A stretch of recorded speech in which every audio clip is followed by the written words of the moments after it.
Hello, everybody. Happy Tuesday. Thank you for joining us. As you see, Richard is not Julian. I put it in my post. Julian messaged me earlier today. He wasn't feeling well, so Richard graciously offered to fill in for him so Julian can get some rest and get better. So we are, and you probably normally see Richard in the chat. Richard's in the chat every week, Otnip Drop Flips. And we are joined by Sonny Las Vegas, who has been on a couple of times before, as well as Kristen from ARuralSquirrel. Yeah, a few times. So I'm going to let them introduce themselves. I saw Mark dropped links to their channel. So if you're not subscribed, definitely check them out. And I'm going to let them introduce themselves, and then we will get to questions. So here is Sonny. Hello, everybody. I'm Sonny Las Vegas. And I just want to let y'all know before I give the intro of who I am and what I do. The last time I think I was on Cat the Nurse Flipper's channel, I think I reached 4,000 subscribers or 5,000. And then just now, I believe I reached 6,000. So Cat needs to have me on more often so I could just build up faster and faster with your assistance. But thank you, Cat, for allowing me on. I love that Julian looks like he's starting to grow some hair on the top, but it looks like he's exchanging it for his beard. I'm a full-time reseller. I've been selling mainly apparel for 5 years. And as of recently, a few days ago, I made 1 year full-time of reselling. All the previous time, I had a 9-to-5 job, working day shift, morning shifts, you name it. I was just trying to do what I can and managing thrifting. When I saw the opportunity and frustration of what I didn't want to deal with anymore, I dove into reselling full-time. I have not turned back. There's been some obstacles, but there's nothing you cannot learn to do when you just put yourself out there, learning from Kat's channel, from mine, from Christian's and Richard's. There's information that's free rather than you having to pay for it. But once you reach a plateau, there are people out there like Kat who have these things that could help you more of one-on-one. And I think that's very valuable to have options rather than wishing for things. Don't wish for it, work for it, and you'll earn everything you deserve through that process.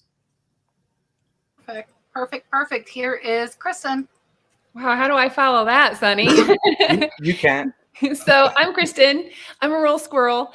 So I've been an eBay seller for 25 years. I've had the privilege of meeting Sonny and Richard up there, and also have been watching Cat for years. So I'm super excited to be here. So grateful that I get to hang out with you guys, and excited for today. So I have a channel on YouTube. I have eBay, and then we just started a podcast called the Let's Do Lunch podcast with Angie Resells and Rachel Strickland, and the three of us have been doing videos on Fridays and at noon. So we have, lunch together, and anybody can come and sit with us. So that's us. Perfect. Richard, I'm going to make you big now, and you can tell everybody about you. You guys see him in the chat every week. He is the main moderator here. He has been for a while. So here is Richard Otnip Drop Flips. Hello, everybody. A lot of people know me. A lot of times I'm in the chat. Obviously, I'm not in the chat. I'm here right now. I do have a YouTube channel. It goes by Otnip Drop Flips. I go over a lot of times my weekend sales. I also do a lot of my sourcing videos, things like that. I do have a video coming up. We had a citywide here in Butler this last weekend, so I'm going through that and editing that. That should be coming up soon. And I just want to say thanks for having me on, and look forward to all your questions. Perfect. All right. So Cheryl had to take Richard's place and come in early with some questions. Cheryl says, if you could re-record your first video, what, if anything, would you do different? Am I freezing? Just a tad bit, but I might be as well.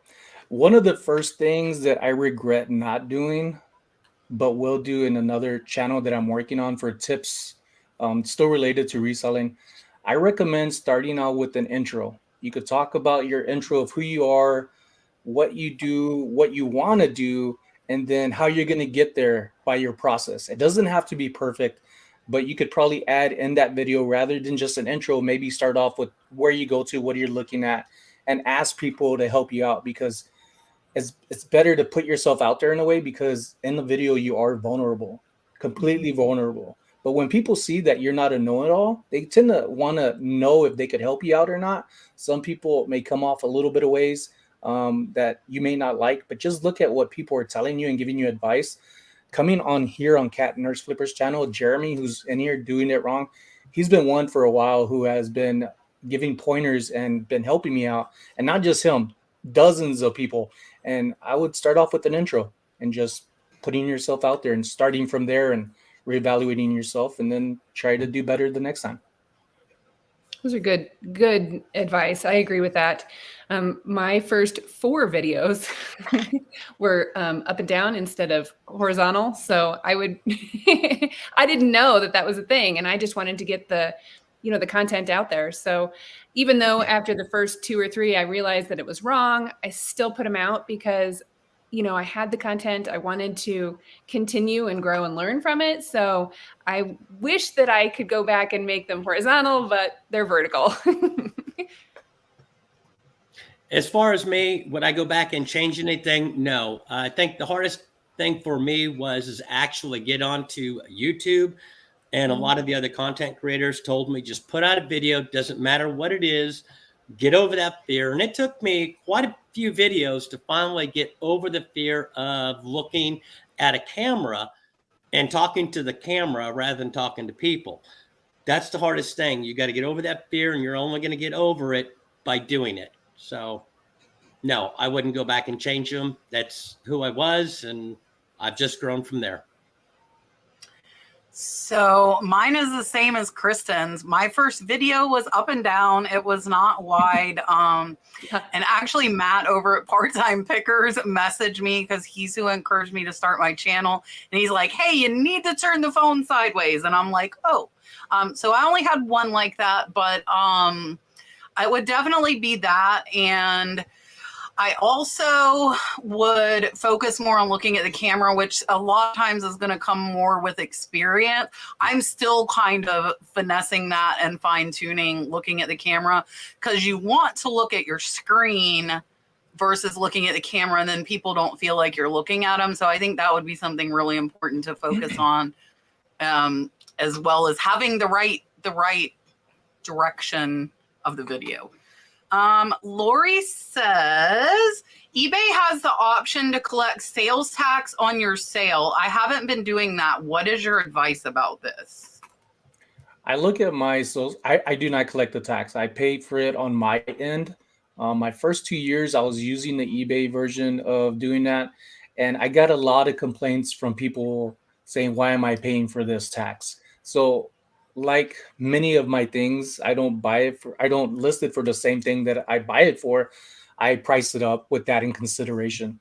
And that's how I do it. And it's not really a big deal when I find a $3 item and sell it for $27. That's huge profits. So I don't look at taxes for that thing. Just to clarify though, Sonny, it's being paid, but it's being paid by you. Right. It's not that you're just not doing it.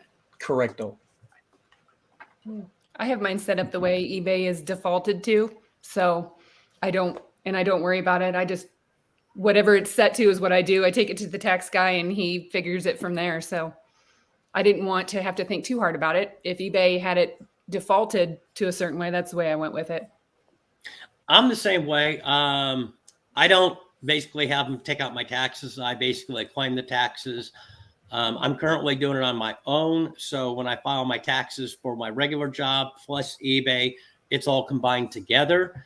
I think in some cases, maybe Kat can maybe talk about this a little bit more, but in certain states, they require you to do taxes and things like that. And my state's not like that. So let's see what Kat has to say. Yeah, so you want to be really careful. I think there are only 4 or 5 states that eBay does not collect the tax for. If you are one of them, you are responsible to collect that tax and to submit that to your state. So here in Florida, that means there are hundreds of counties. I would need to know each surtax for that county. And like the Florida Keys is a 13% tax, where I live is 7.5%. So I was thrilled last July when eBay started collecting for Florida, because that was one of the hardest things my accountant had to do. If your state is not collected by eBay legally, you're required to do it. So if you're not, especially with the new rules with the 1099 coming out, the government's going to know you're selling. So if you're selling and the government then doesn't see you remitting sales tax, you could get in some trouble. Somebody emailed me about it earlier. So I suggest like Sonny says his is being collected, but he's paying it. But you need to make sure that your state is one that eBay collects for. And if it is not, you need to get in touch with an accountant. It is really, really important. Again, all of these new rules coming out with the lower kind of threshold for reporting could get some people in trouble, and then you're going to have late fees and interest. And not to scare anyone, but that was exactly why I started paying my accountant. So if you're one of the unlucky people in the 4 or 5 states that eBay does not collect for, and that's actually all online platforms. So like Whatnot's collecting, Poshmark collects, all online platforms are collecting for all states except for 4 or 5. So a quick Google should tell you if your state's one. And if it's not, I know there are a couple of states that are lucky and have no sales tax. In that case, you don't have to worry about it. But if you're one of the 4 that it doesn't and you have sales tax, then you need to get an accountant, and I would get one like ASAP. Miss Stephanie, Sassy Granny Pants, does anyone here have an instructional video for List Perfectly? I signed up and I need to start using it.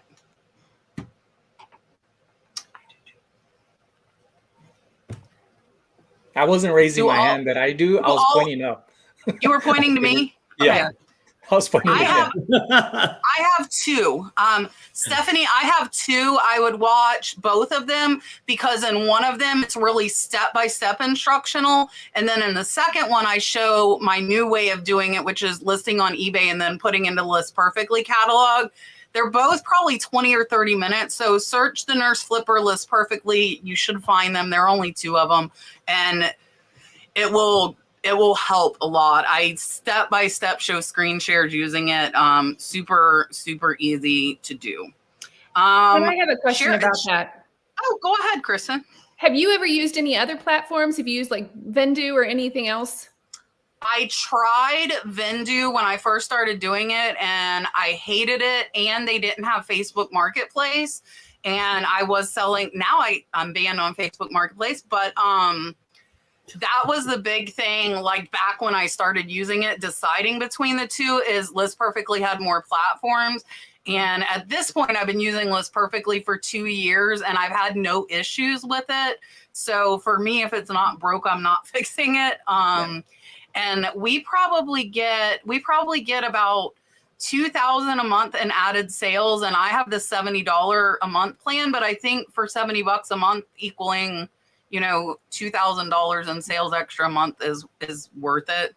So for me, I don't have any issue paying it. I'm all about tools that make my life easier. I used to cross post by hand. I would save my pictures and then I would go post them on Mercari and Poshmark. And then I was paying people on Fiverr to do it, and they were messing up my shipping. So List Perfectly is a lot easier than any of that. Cheryl, are you starting a YouTube channel now? Did I miss something? Cheryl wants to know, Cheryl's all full of YouTube questions tonight. How do you edit your videos, and is it easy enough for a non-computer techie person to learn? Yes, very, very easy to learn. Your struggle is going to be that you want to add extra stuff to be cool in a video. But cool has different definitions for different people. Edit your videos clean and simple. As you talk, you're going to stumble. Just keep talking and record yourself through it. In time, it's going to be a lot smoother, and you'll start planning less of what you want to say. Say, like if you're going to a thrift or flea market or whatever your adventure is, even if it's not reselling, just talk in the moment. Express how you see something and enjoy it. As you edit, just edit shorter clips for parts that aren't talking or you may have stumbled. Really easy stuff. And then after a while, you could add in some captions or maybe some sound effects. But what I feel when I edit now more, I'm heavier on more entertaining as well. But I know I want my value to come in teaching more than just, hey, that's a cool video, at least for me. What program do you use, Sonny? I originally started for the longest time using my iPhone for years, and then I had a computer, and I'm like, why am I not using my computer and straining my eyes? So I started using a computer, and then I have a degree in digital media, so I know how to use Premiere Pro. I could do 2D animations, 3D animations. I could create cartoons. The only thing is, they take a long time to do. Imagine your video edits, and then imagine trying to create a cartoon from scratch from your imagination. So that's why I don't do them, but I am working on graphic designs more and implementing it with me as a reseller. I bought a MacBook so that I could store lots of video, and I did some research to find out what was the best thing for me to use, because I also am not very techie. I had to learn all of it. I didn't take computer classes in school. I took typing, and I had to pay someone else to take the test for me because I couldn't do it. So I have iMovie. I just use whatever is on the computer so that it's easy for me. I watched a couple of YouTube videos, and I still watch YouTube videos trying to figure out how to use the platform or the program. And it took me a little bit. I was apprehensive about doing it because I was nervous about learning stuff, but it's not hard. Once you watch a couple of YouTube videos, it walks you through everything, and it gets easier the more you do it too. For me, I do a lot of my editing on my computer because I do that in my regular job, not editing, but I'm on a computer. So it came natural to me to do it on the computer. I use a simple program. I've used Premiere Pro and things like that in the past for other things, but I just use a simple program called VideoPad. But I have started using now on my phone, and I've done a video on that. It's called InShot. And I'll tell you what, that was pretty easy to work with on your phone. And so it depends on if you're very comfortable on the computer, maybe on the computer. If you're comfortable on your phone, maybe look at a phone app. The funny thing is, I thought InShot was hard to figure out. So I use KineMaster. I started off with Adobe Premiere Rush, I think. And it was super hard for me to learn to edit. Coming in with like no video experience, I can remember being super frustrated with it. Excuse me. Like splicing out, that's another thing with videos I think people appreciate about mine. All my ahs, so pauses, I edit all of them out. So there's like no dead space in my videos. If you watch my first videos, I didn't know how to do that. So at first, even like splicing and cutting out like a mess up was really, really hard for me. But I think like, I remember like going crazy, like telling Brad to help me, and he didn't know about it either. So we were like trying to watch YouTube videos, figure it out.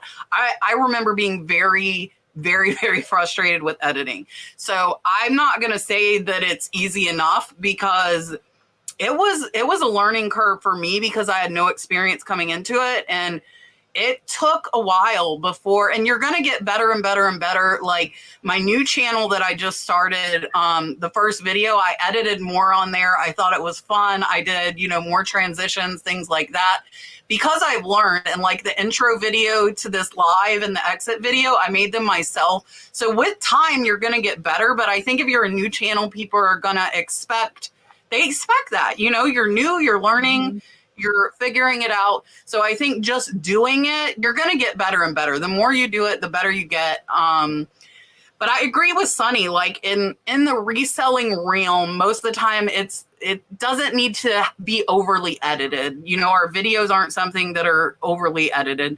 So you need to learn the basics. But for me, the basics were not easy. I don't want to lie to you. The basics for me were not easy. It was 3 years ago. But I still remember being like, I wanted to throw my phone.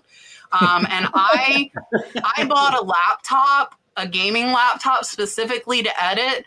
Yes. But I'm so used to doing it on my phone, I don't use the laptop. I still just use my phone for all of my editing. I actually just bought an external hard drive because I'm out of space on my phone. So I'm going to have to get everything off my phone because I have like 1 gig left on my phone. My phone's like in the red. But most of it's like family stuff, Dalton, you know, stuff that I keep because I don't keep my YouTube videos, but I'm out of room. I'm out of room. So that should be here Thursday before I have to transfer GoPro footage for my sourcing channel for Saturday because I don't even have room on my phone to put it right now, which is bad. All right. Mr. Jeremy says, would you tell us about one of the most challenging packing jobs that you did yourself? I think my first packing job was one that discouraged me, but ended up being that it encouraged me. So I ended up finding a Robert Weiland acrylic shark. There's several variants of this shark that has just a different base. The shark is the same dimensions, weight and all. But I ended up selling this $7 item for around $175. So I ended up going to FedEx because I was scared to death that I was going to break it. I felt like there's something out there that I don't know how to package, even though I was doing t-shirts and working for the post office and knew how people shouldn't pack their things. I still didn't know how to pack things that are fragile. So when I took it to FedEx, they said, yeah, we could pay for it. And their words were very light. They didn't sound very valuable. Come to find out, it ended up costing me $60. I saw their process, and as short as I am, 5'8", I was looking over the counter, trying to look at everything, telling them, can you move? I want to see. And when they charged me, I was like, I could have did what they're doing faster and better. So that's what ended up changing me from being afraid to I could save me money and keep it in my pocket rather than somebody else doing it. That's good. I have taken things there to UPS and FedEx too, just because they're so big. I don't want to mess with them because normally I'm first class packaging. And I just throw it in a poly mailer usually, but I had a sled one day that was just like a, snow sled that we did take to FedEx and have them do it. But my most challenging for me was one of those vintage Christmas trees with the lights that, light up. And it was really big and it came in 3 sections. So I bubble wrapped every section and filled it full of all kinds of padding and fluff and everything and put fragile stickers all over it and sent it with insurance, and the whole thing still got broken. So thankfully I had the insurance on it and we didn't have an issue with it. It's just sad that something vintage and big and cool like that didn't make it. So they said I did a good job packing it. It was just, it looked like it had been run over by a Mack truck. So I wouldn't say for me, I've had too many challenges when it comes to shipping. I think that was one of my biggest fears was getting into reselling. And so I must have watched video after video after video after video about packing and how to ship certain things. And so now I don't have a problem with dishes, clothes. It doesn't matter. It comes right naturally to me. I just know how to pack it and things like that. But probably one of the most challenging things is I broke dishes apart into sets of 4 purposely because I didn't want to ship out an entire set. Mm-hmm. This person actually came in and bought 8 of the plates, and these plates were heavy. And I was like, oh my goodness. So what I ended up doing was actually I bubble wrapped every single one of them, put them in a box, then got another box, padded that on the inside and double packed it, double sealed it and everything like that. And yeah, they made it fine. But yeah, it's the packing for new people is watch as many videos as you can when it comes to shipping, because that's the biggest fear everybody has when starting to resell is the shipping. At least it was for me. Yeah, so pictures are always a hard thing for me just because of the size. And then I think one of the hardest was a wheelchair. It took 3 giant Amazon boxes taped together, and it went to New Mexico from Florida. It made it safely. It wasn't really if you think about a wheelchair, they're not really fragile, but it was like the awkwardness of putting I didn't want to go through taking it apart. So I literally boxed a folded up wheelchair in 3 big boxes. And then last week, I don't know if you guys remember, I showed a $650 statue. I broke it. I broke it putting it into the packing. I emailed the buyer, gave him $100 off. I actually was putting it in the cardboard bubble wrap tube, barely twisted it, and I heard snap, and the tip of the guitar broke off, and I was like, crap. So I fixed that. So when I went to pack it, I tucked fluff around it. We put it in memory foam padding because it was just it's a knuckle bones and it's cheap plastic. It's crazy. They sell for like $600 and they're really cheap plastic. Put it into a number 7 box and then put Instapack around the number 7 box in a 14 arrived in 4 pieces, guys. I had to give them $250 more in refunds. So now I probably have like 3 of those things left, and I'm going to be like deathly afraid because it just seems like no matter what you do. So now I know why several buyers were like, do you have the original styrofoam? Otherwise, I'm not buying it. Now I know why, because they know, like, it seems like no matter how careful you package that thing, it's going to break. And the pack gets too hot and will melt the plastic of the figurine. So you cannot use Instapack on it. So if anybody has any suggestions, because I still have 3 or 4 worth several $100s sitting here, then I would love to know them. Katie, did you see? I saw 2 super chat. Okay, Katie Reads is behind the scenes, guys. If you're not subscribed to Katie, go check her out. Katie Reads is behind the scenes helping me since Julian is out. She is absolutely amazing. Thank you. And I asked her like literally the last second. So, because I didn't think of it before. Katie, thank you. And Miss Kathy sent a $5 super chat. Thank you so much. Here is your dolphin. Super chat.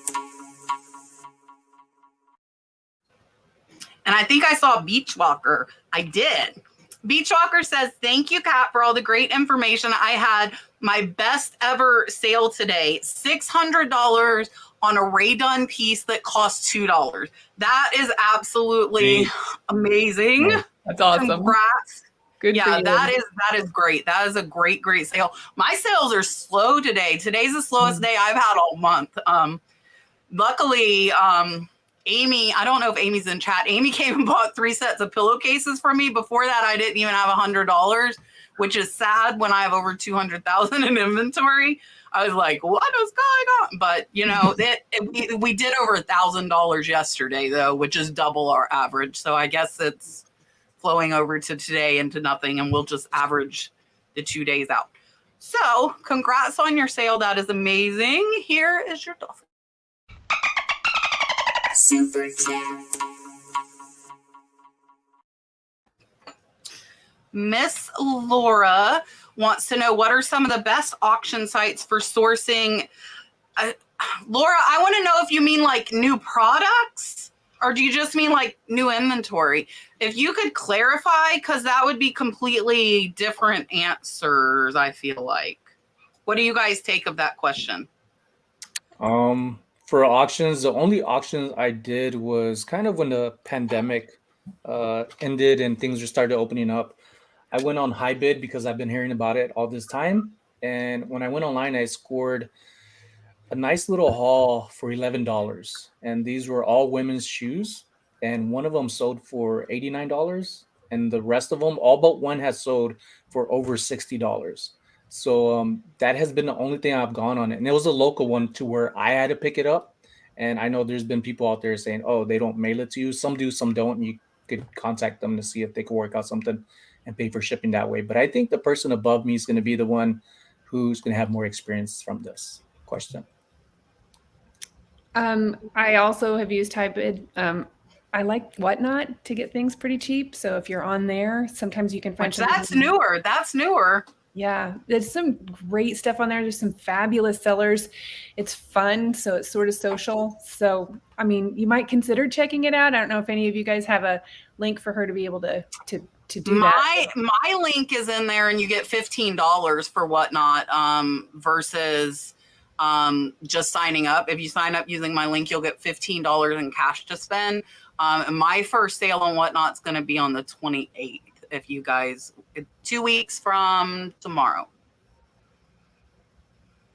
As far as me, I've gone on high bid. I've done high bid quite a bit. I've been disciplined. I have a very big death pile.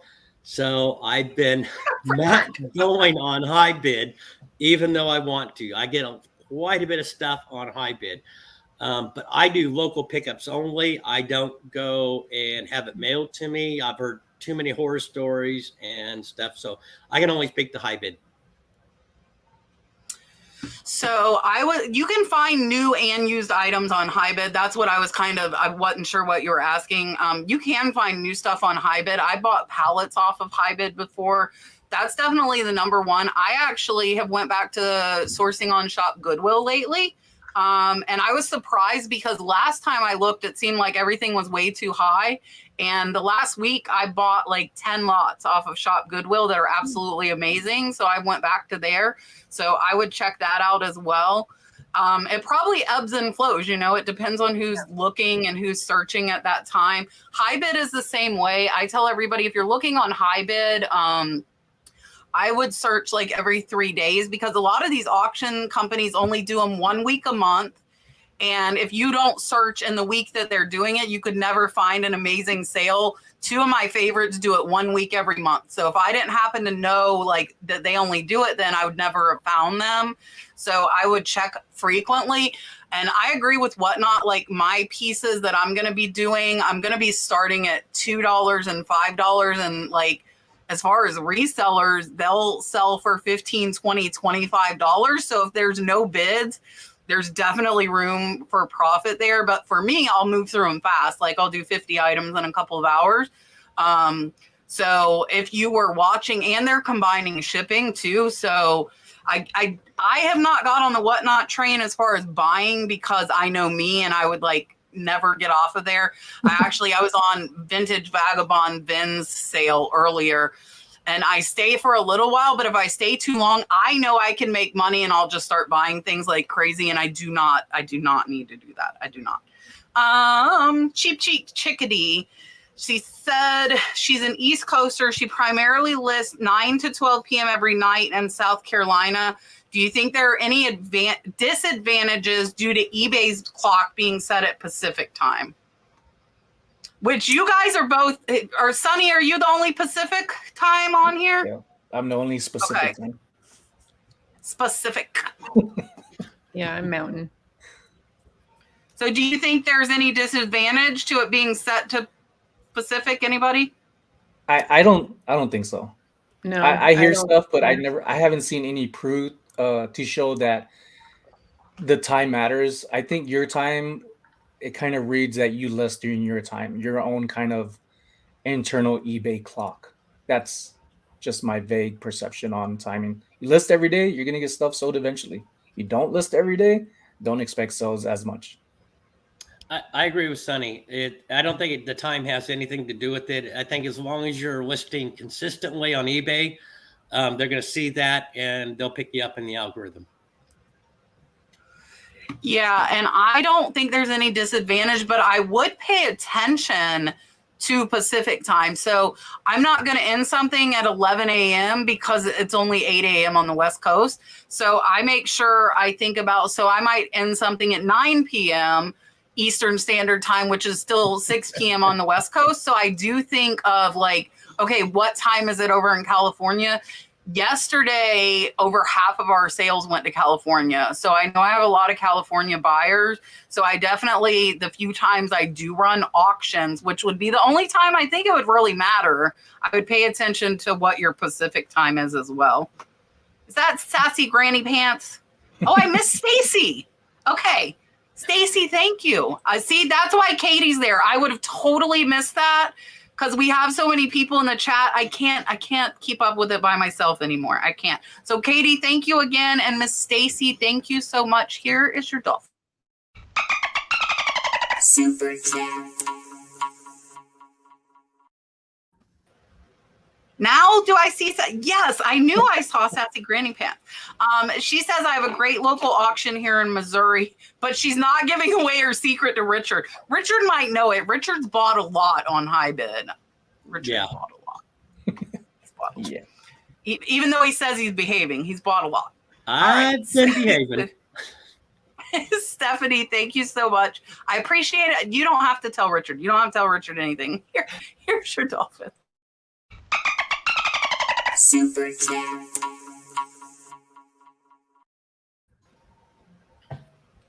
Now I see a kitty cat. It's Laura again. Thank you. That's a very, very cute black cat. I have a black cat too.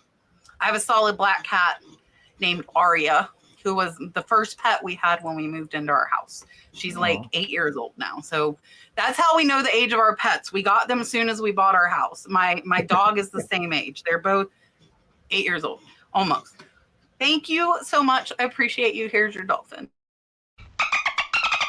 Super cute.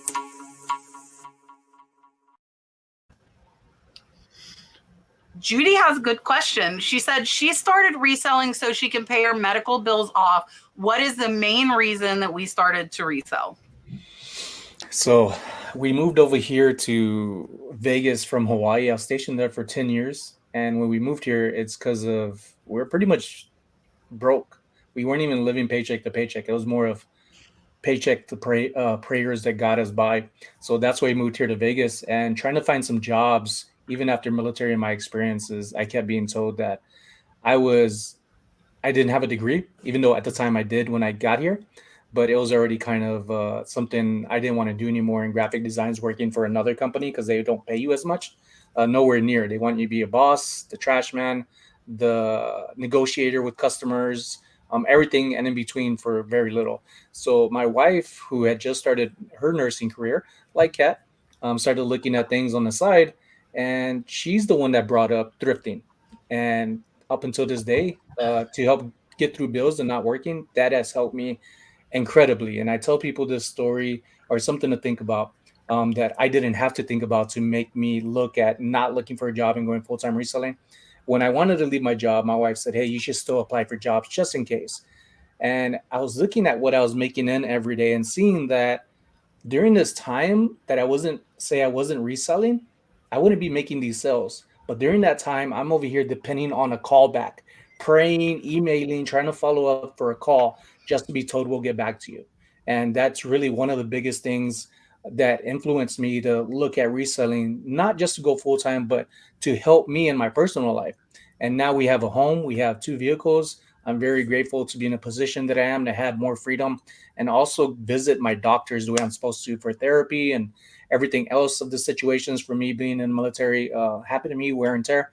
So I'm really thankful for this platform and the community to help me get by day after day in my own struggles and also be there for other people as well. Super grateful for your service, Sonny. Thank you. You're welcome. So it was a long time ago when I started selling on eBay. So I think I initially wanted to do it just so that I could get rid of some stuff and have a little extra money. And then as the years have gone on, my husband's job required us to move a lot. And it was really difficult for me to have a career where I could, advance and do well and all those things. So it seemed like instead of job hopping and having a new position every time that I went somewhere, a new job every time I went somewhere, I needed to be available for my kids. This just really kind of accidentally grew into something bigger than I even thought it could be. So I've been full-time for about 8 years, and it just was sort of an accident so that I could have spending money, and now I can pay bills. So it's been super great, and I'm very grateful for it. My story is much different. I kind of actually stumbled across this. I was watching YouTube one time, and I was watching one channel, and the guy was going to garage sales and selling it online. And I said, people actually do that? And apparently I didn't have enough challenges in my life. Work quit being challenging for me. So I was all like, I wonder if I could do that. So I jumped into it and I love it now. So that's how I got started. Awesome. And it was John, right? Cincinnati Picker. Yes, it was John, Cincinnati Picker. I started watching him about probably 3.5, 4 years ago. which John is awesome. And John, I think, is going to Tay's convention. I am too. It's in 3.5 weeks, Prison to Profit convention. And I'm pretty sure, I don't know if he's told that. I hope that wasn't a secret I was supposed to not let out of the bag. But I'm pretty sure Cincinnati Pickers going, sorry, John and Whitney, if I told on you, I didn't mean to. I didn't know it was a secret. So I am excited about that. Selena wants to know if any of us have made any big sales this week.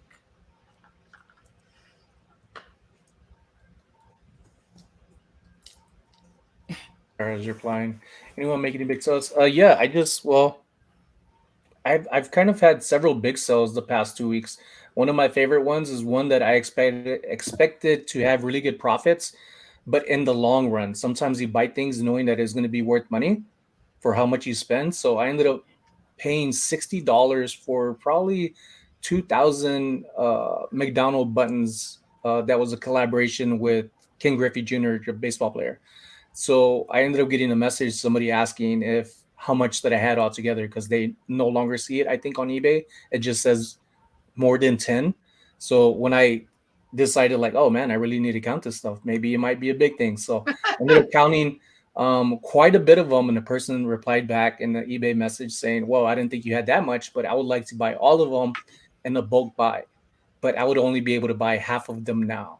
What would be your best offer? I looked at it, I counted it. I said, you know what, 1,200 would be a reasonable offer to know that there's going to be a counter offer. So as soon as I put 1,200 with the message that I sent, thank you for your inquiry, I look forward to doing some business with you, they replied back within seconds. So I think they already had the message and ready to send it. I'm willing to offer $1,000 for everything, but we'll only pay for half of it right now because they wanted to buy stuff from other eBay sellers, some cards. So I took that in consideration, not to be greedy. I said I could do that. Even if they don't, again, I only spent $60. So cut that in half. They bought half of it. I made a $500 sale plus the shipping. I did get taxed on it, and I still insured it just in case anything happened to it, just to cover the rest of that, which is only $3.25 additional. So I did pretty good on that. And then the following 2 days after, I went back to that same vendor at the flea market and I bought $60 more and got even more buttons, because you just never know. Good job, Sonny. Wow. I've been on vacation mode a little bit. We were in Idaho last week, so I had a few little sales, not so much, but I had a trumpet that sold that I got at a Goodwill outlet in Arkansas for about $9, and I sold it for $124.98.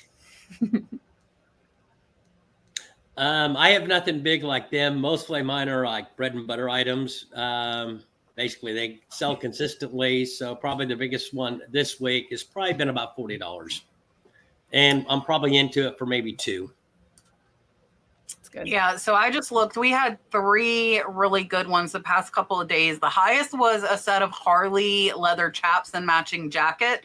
That was my friend. She listed it and we split the profit. She's one of my listers. That sold for $300. And then I sold a Cleveland Browns bobblehead for $209 that I paid $40 for. That was a really good sale. That was in yesterday's video. And then the last thing wasn't in the video yesterday. It shipped out today. It was a Japanese King Dynasty hair clip. This little sold for $100. When I first got them, a lot of them sold for $200 and $250. And now I've had them for about a year and a half. So I'm accepting lower offers. So somebody sent me an offer of $98. And I'm like, okay, I didn't even pay $5 for them. So I've made like tons of profit already. So those are my 3 top for the week. So Berry Vintage. If a seller on Whatnot sent your order and packaged it with 12 flat rate envelopes inside the box, would you say something about it? And she's saying she will purchase from them again. No, I would not say anything. If you got a good deal off of it and you're getting something to use possibly for your own business, I would just do it. It's not something you want to do or practice, because some of that stuff ends up increasing the price through these mailing services that I think would happen. And that's one thing a long time ago, years ago, and I always bring something back from the past that's almost like yesterday with Kat, especially yourselves. But the advice she gave me about some USPS labels, people were saying you could get the labels for free. And when I had mentioned it to Kat, she said she wouldn't do that because she doesn't use it. I don't know if she does now. The UPS labels. Right. I remember. Right. Yeah.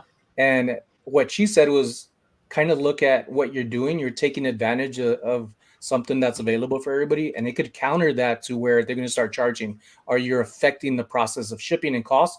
And that's one thing with the mailing service. If you've been reselling long enough, even a few months, you're always going to hear around every quarter the raise in cost of shipping supplies, not shipping supplies, but the shipping service. So that's things that probably hinder that thing of where they're trying to counter to make up for something that people are taking advantage of.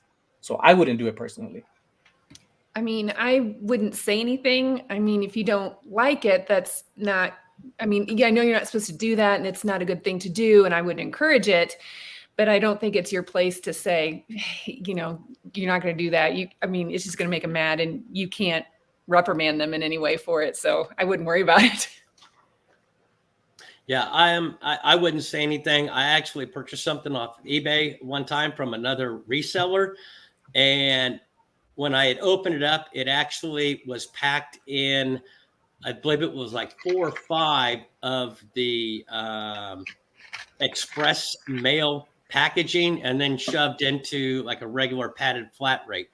I looked at that and I just shook my head. But as far as me, no, it's just going to cause the rest of us to have shipping costs go up even higher than what we're already paying now. So no, I would not say anything, but I don't encourage it. In fact, I discourage it.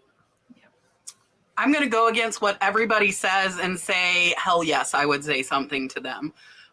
Richard, you just told us you can't get padded flat rate envelopes, right? No. Well, okay. But somebody can use 12 to pack stuff in? No. Yeah. Like, I would say something, because like a lot of resellers that use it properly can't get this stuff. And I have like went head to head with people about this in live chat. It's misusing supplies that we get for free that people are going to mess up if they do that. Like if enough people are doing that and not mailing with them, we're going to lose that. And then we're going to have to buy all those padded envelopes that aren't cheap. You know, you add a couple of bucks to each order. So I'll tell you though, if it was 1, I probably would not say something. But if it was legit 12 and they use that instead of bubble wrap, I would say something, and I would not purchase from them again. That is how strongly I feel about it, because it's not just one. It's not just one. That's like a case that Richard can't get. Richard can't get them. And somebody's using them instead. Like, quit being so cheap. Buy American Bubble Boy. It's friggin' $6 for 250 feet. Quit being so cheap. Like, anyway, so I'm going against all of them, and I would say something. MJ and Julian Findings, $4.99 super chat. Thank you so much. I don't think I've seen you in here before. I appreciate it. Thank you for, I don't know if you belong to one of them and you came with one of them, but I appreciate your super chat. I'm glad you're here. Here is your dolphin. Super chat. Okay, that was a little soapboxy for me, and I tend to do that on certain subjects. I enjoy it. Tatiana said, I'm a new seller. I have a 4x4 leather Kachina wall hanging. I can't find any comps. Do you think I should do an auction? I'm going to assume this is to me because I'm a big seller of the Kachinas. I have a bunch of them right next to me. Go ahead, girl. I would not do an auction because Kachinas are pretty long tail. So it takes a while to find the right buyer. So if it were me, I would try to find, like, I would search 48-inch Kachina wall hanging on eBay and on WorthPoint. And I would try to find something similar in size to it as far as pricing. And if I couldn't, I price mine pretty high. So depending on what you paid, I would think like $250 up to $400 is what I would do. And if it folds and, you know, is like a soft leather, I might go a little bit lower if you wanted it to sell faster and it'll be easy to ship. If it's framed, I would stay up at the $400 mark. But Kachinas are not, unless it's like a signed known artist, really rare, really popular. I would not put my Kachina stuff up on auction. The only time I did Kachinas on auction was I had damaged ones. So I started them at the lowest I was willing to take, hoping they would go up higher. And I think they went like $5 higher. They didn't go much higher. I see Cha-Ching King, Scott. You see his comment? Katie, where are you? Uh-oh. Katie. Oh, there's Katie. Scott's just buying popularity. Scott, you know what? I almost wore my Cha-Ching King shirt tonight. I almost wore it tonight. I love a Scott's Cha-Ching King shirt is one of my absolutely favorite shirts I own, and I got like a bright teal one, and I absolutely love it. So I almost was like advertising for you all night long, Scott. So thank you for the $10 super chat. Here's your dolphin. Super chat.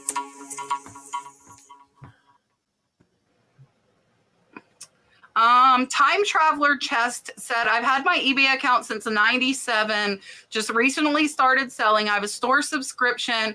I heard that I needed to change my account from personal to business. What is your advice?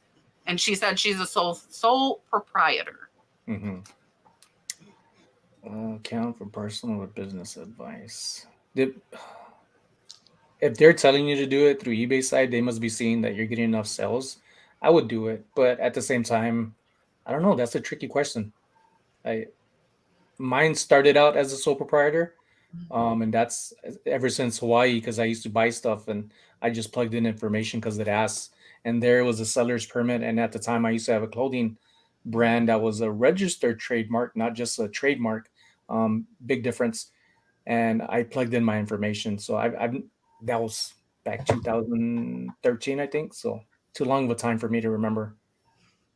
I've also had mine since 1997. They didn't require some of the information at the time, like your social, if you're a sole proprietor, it wasn't required. So maybe they're asking you to update information if you haven't been selling on it for a while. Maybe they just need to get, better details, especially since they're going to be doing the 1099s at the end of the year. So that could be part of it. But I think that depending on what you want to do with it, and how big you want it to get or how small you want it to stay, whatever, I would check with your accountant and see what they suggest would be a good thing to do too. So I think if you're a sole proprietor, you could probably go either way. As far as me, I'm a sole proprietor, and so mine's still a personal account. It hasn't business, but I'm looking at maybe next year changing it so that I keep my eBay business separate. And at that point in time, I might actually switch to a business account, just so that everything stays separate. But no, that's the only thing I know about it. Yeah, so I had it as personal for, I think, the first 2 years I did it. And I think as long as you're still doing an LLC and adding it onto your taxes, I should preface this with none of us are accountants. So when I was doing my LLC, it was filed along with my personal as an add-on. And so it didn't matter because everything was coming to me. But this year we switched to being an S Corp. And now the business will have its own tax filing. So in that situation, which, sole proprietor is kind of, the first step before your LLC, and then you would go to S Corp.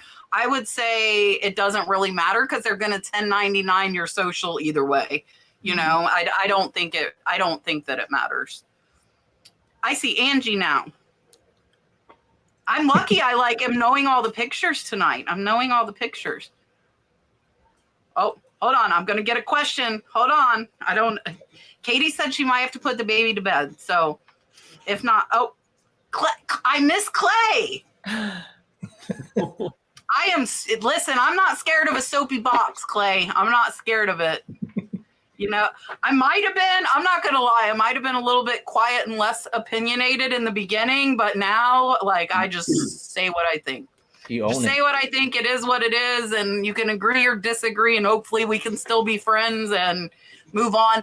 I do the panel shows so you get different opinions, and you heard 3 different ones before my soapbox, so, All right, Clay, here's your dolphin, and then we'll see Angie. Super chat.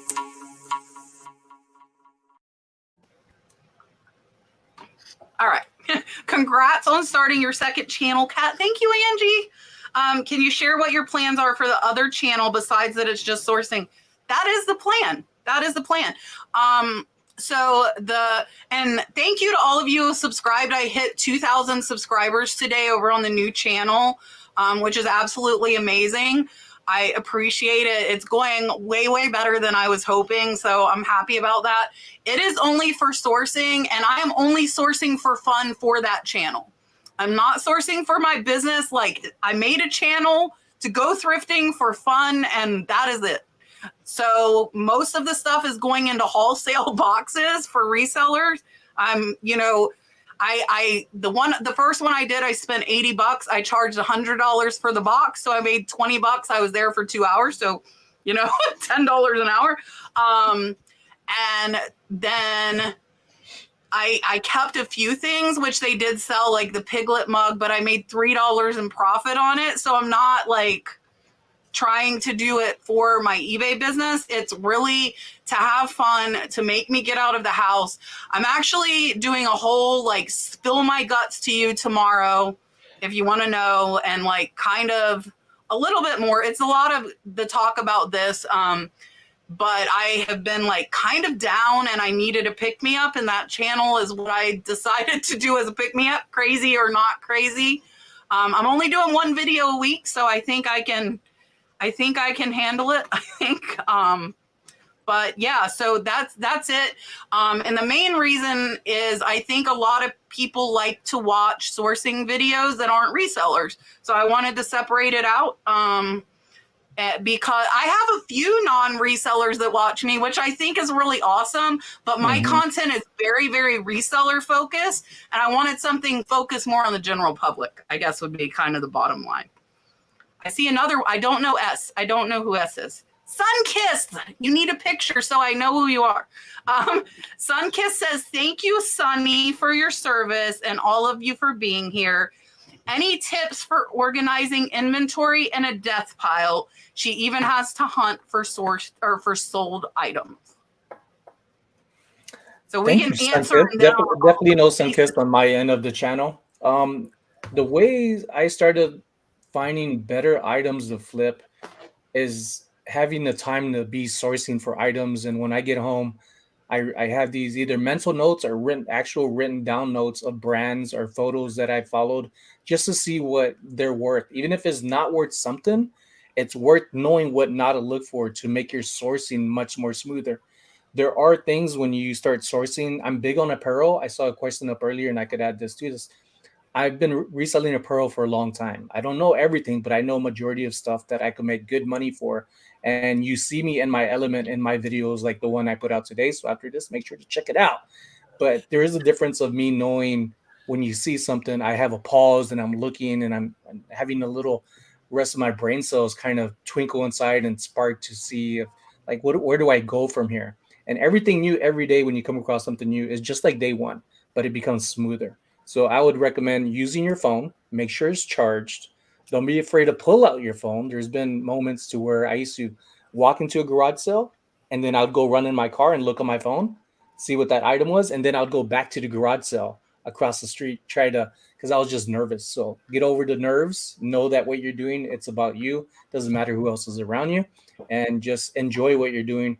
And make sure when you spend money, you are also saving money. That's one of the key things becoming a reseller is not just spending, it's saving on top of that as well. So Sunkissed, I'm going to talk about the organizing your inventory in your death pile. Thank you. I have nothing on that. That's why. That's okay. I have worked for a professional organizer before, so I love that part of it. I keep all my inventory in totes, in bins, and I don't do like an ABC system like Ginger Marvin does, which looks amazing. Amazing. But yeah. I get my bins and my totes at the bins, so I get them super cheap, and they're all different weird little colors, but I keep mine in, departments, I call it. So I've got my kids department, my men's clothing, and my women's clothing. My tchotchkes are all in different totes. And then I make that note in your custom SKU whenever you're, listing stuff. But as far as the death pile organization, I know that some things I'm going to put on a mannequin. So I put that in that little pile. And then I have things that I'm going to flat lay. So they're in that little pile. And then the things that I'm going to do, on a table with a backdrop and stuff and different ring lights, then I put those in a group so that I can batch work and do like all my stuff on the mannequin. I'll take all the photos, and then I'll do all the stuff that has to be on the table with the backdrop. I'll do all those photos. And then everything is there in the same place at one time so that I don't have to go back and forth and change my setup and start over, and just try to streamline it a little bit, if that makes sense. As far as me, I basically, in my basement, I've taken over my entire basement. I've got a big long room. I've got 2 bedrooms. I've taken over both those bedrooms. One of them has all my death pile stuff in it. The other one, I keep a lot of my shipping supplies, and my death pile is kind of like overlaid into that one. As far as everything else, I've got it all up on shelves and bins. And I learned early on that inventory system was very important, because as you start to grow, and if you get into it, you will grow, get into an inventory system. So I went to the ABC system. I basically, all my bins are A, B, C. I got into Z. So then I went to A2, A3, A4. I got through that. And now I'm on I think I'm on like AY, or Y3. So I've got shelves downstairs, and the problem you'll have is the new stuff you put into inventory, you're always using your custom SKU to put it into. It's those older items that you listed early on. You're like, oh gosh, dang it. I remember buying that stupid thing. Now I can't find it. So early on, get an inventory system. As far as death pile, no, you figure out a good system, let me know. So as far as inventory, I think the big thing is being able to find it. So just mark where it is, whether you use a bin system or banker's boxes. I have both. Just mark them, whether it's letters or number, whatever. You could use animals. It doesn't matter. It doesn't matter what you put on there. Like my kachinas that are on my desk, it says desk shelf in the SKU. So I know they're on the desk in case I might forget, because I'm looking at them all the time. But I also have put like on kitchen wall, I will store my art pieces in my house.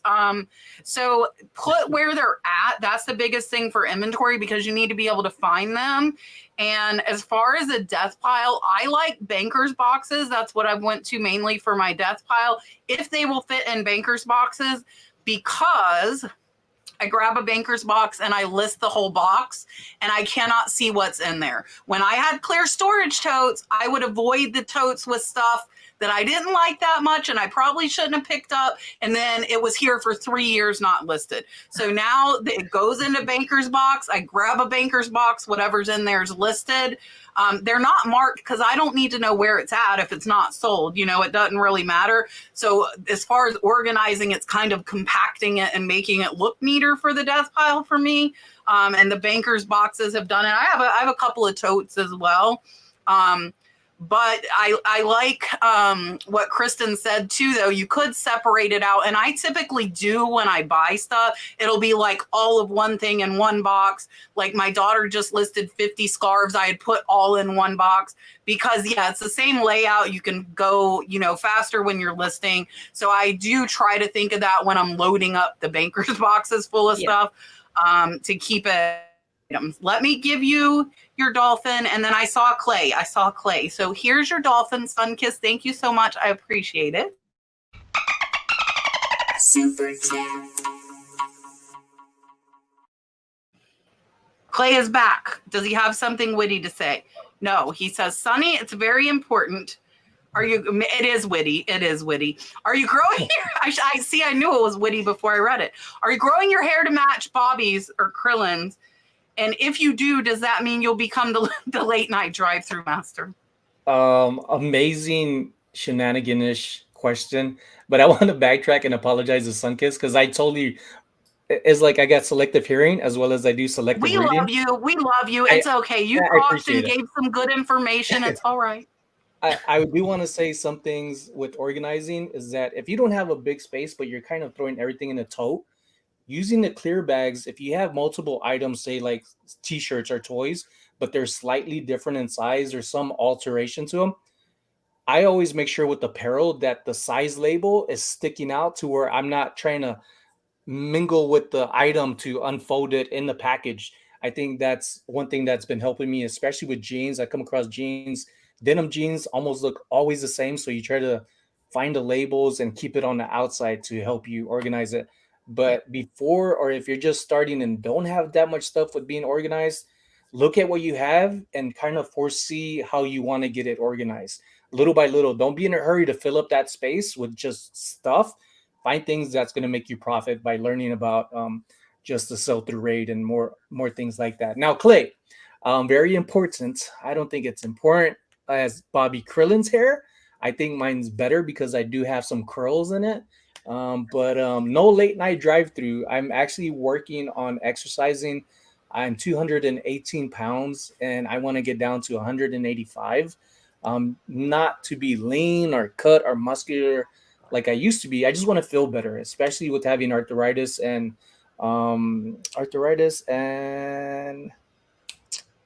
sciatica. Having extra weight really makes me tense. And with the PTSD that I have, I feel like a bottle sometimes being shook. And rather than exploding, I'm like compressing in. So that's another thing that I work on is just not being overwhelmed. So things with stuff like that, I'm trying to work on for me. But that's what led up to what I had to say about your question, Clay. Thanks for watching, Mr. Texas. Give us a hair flip, would you? Come on, Sonny. Hair flip. Oh, yeah. Sonny's hair flip. Sonny was doing that before the show, so we were all flipping our hair. Even Richard. Even Richard. I have no hair. Right. Clay, here's another dolphin for you. And then I see Australia in the house. Here you go. Super chat. Thank you, sir. Katie, are you there? You are there. I don't know why I'm doubting her. I'm like, she's going to go away and I'm not going to know. And then I'm not going to see the super chats. Michelle Martin, which she is over in Australia. For my books, I have boxes labeled by month. Everything that's listed that month, that's not a way I've heard. That's interesting, Michelle. Everything that's listed that month goes into the custom SKU in the box for that month. And so she does like 101 September 2022. That is an interesting one. Do you ever though, like what if you have more than one box, Michelle? I'd be interested to know, you know, like if you list more than a box of books in a month, are you moving it? I've also, and I think the original video got taken down. Cajun Roots Reseller, his inventory system looked like Walmart. Like it was amazing. It was amazing. It was all by like, this is the toy section and this is the games and this is the women's clothes and this is it was like so organized. I was like, whoa, like it was pretty amazing. And you would have to start from that. Cause I think like if you had stuff, like if I tried to switch to that, it would take like 2 months. So you would have to start like if you have a section, but I buy so much different stuff. I would never know like how much of a section I would need for a certain thing. So Miss Michelle and all of you watching over in Australia, I appreciate you. Miss Michelle, here is your dolphin. Super chat. Wait, oh, it scrolled my chat and it was a good question. Please let me be able to get back to it. Oh, StreamYard. Oh. Yeah, it glitches too. And then they all scroll down. Oh, and I was only at 801. First world problems. Oh, StreamYard. I know. Spoiled. No, it was a really good question. I got to find it. Hold on. Wait, okay, I'm almost there. So we have over 500 people in the chat. That's a lot of chat, so you know. So I stay at the top of the chat, so I don't see the bottom because I'm going through questions. So if I don't answer you, I'm not ignoring you. I just don't see it. And all of it doesn't transfer over to StreamYard either sometimes. So thank you all 500 of you for being here. I appreciate you. I found the question. Cheap chickadee. I'm a young 67-year-old who has finally found my passion after all these years. I love being my own boss and recycling someone else's throwaways. How long have you been a reseller and are you passionate about it? I am very passionate about it to where it's kind of like when I look at reselling, not with so much of a twinkle in my eye of stars as I look at my wife, wink, wink, but I do have the same love for it that it's not something I don't see me doing as I do my wife. Just want to spend time with her and do the best that I can. And that's one thing I look at with what I do is not so much of being selfish for myself because I know what I'm doing is helping her. And I really want to get to a point as a reseller and a YouTuber to where I could have her leave her job, which Kat did as well from nurse leaving the full time. I want her to do what she wants to do. And she used to have a YouTube channel. She actually went viral with her first video. And then she dropped the mic and said, "This isn't hard," and never went back to it. So some people got it that easy, but I would love for her to get away from the stressors that she has, but she does love her job. I'm very passionate about it. I'm passionate about my relationship with my friends as well. And it's just, I keep telling people I'm in a really, really good place. And I'm just happy to be here today. That's awesome, Sonny. You are like a devoted friend. That is awesome. So, Cheap Cheap Chickadee, I think your name is absolutely adorable. And I love it that you are recycling someone else's throwaways because I love that. I also think that that's awesome that we get to find other people's heirlooms and move them into a new place or a new home. I think that's so awesome. And I think that's probably what keeps me going too, is the excitement of finding something super cool that does not need to be in a landfill and that somebody else still gets to use. So I've been doing it for a really long time and I still really like it. So I think it's awesome that we have freedom to be able to go do other fun things when we aren't reselling, and that when we are doing the other fun things that we still get to be selling. So I think it's a good thing. I'm super passionate about it. And I hope that you can see that whenever, you watch me. So. As far as me, I've been reselling for a little over 3 years now. Am I passionate about it? Yes, I love it. I love it actually more than my regular job. It's just that reselling right now for me doesn't pay the bills. It doesn't pay as much as my regular job. So, but yes, I'm very passionate. I love it. I go out and source whenever I can. Sometimes I have to stop myself because I can apparently buy more stuff than what I can list. Small businessman and Air Force veteran Sam Peters. I'm like, what is that? What was that? I was pushing down my our phone. Commercial break. Unscheduled. Sonny's watching TV. No, I was trying to put my phone down because the charger is a little wonky. So I was trying to move it to have it charged, and I hit the screen and the volume came up. Always trying to be the center of attention, huh, Sonny? I don't try. I just am. It just is naturally. Yeah. Is it my turn? So I have been reselling off and on since 1999, right after eBay started. But it's been in spurts. So it was like for 2 years I did it, and then I went back to regular work, and then I did it again probably 5 or 6 years ago. This time I am about at 3 years. And I'm very passionate about it because it's what allows me to stay home and be with family more. And I'm just as, if not more, passionate about teaching people and helping people, because reselling can really change your life. Like, you don't need much to get started. You can make sales, you can find stuff cheap, and a lot of people are struggling financially, and it can help people. So I'm super passionate about that and teaching people about it, especially like when I was working, if people were talking about like struggling financially, I'd be like, hey, like, I know what you can do. So I talked about it like all the time.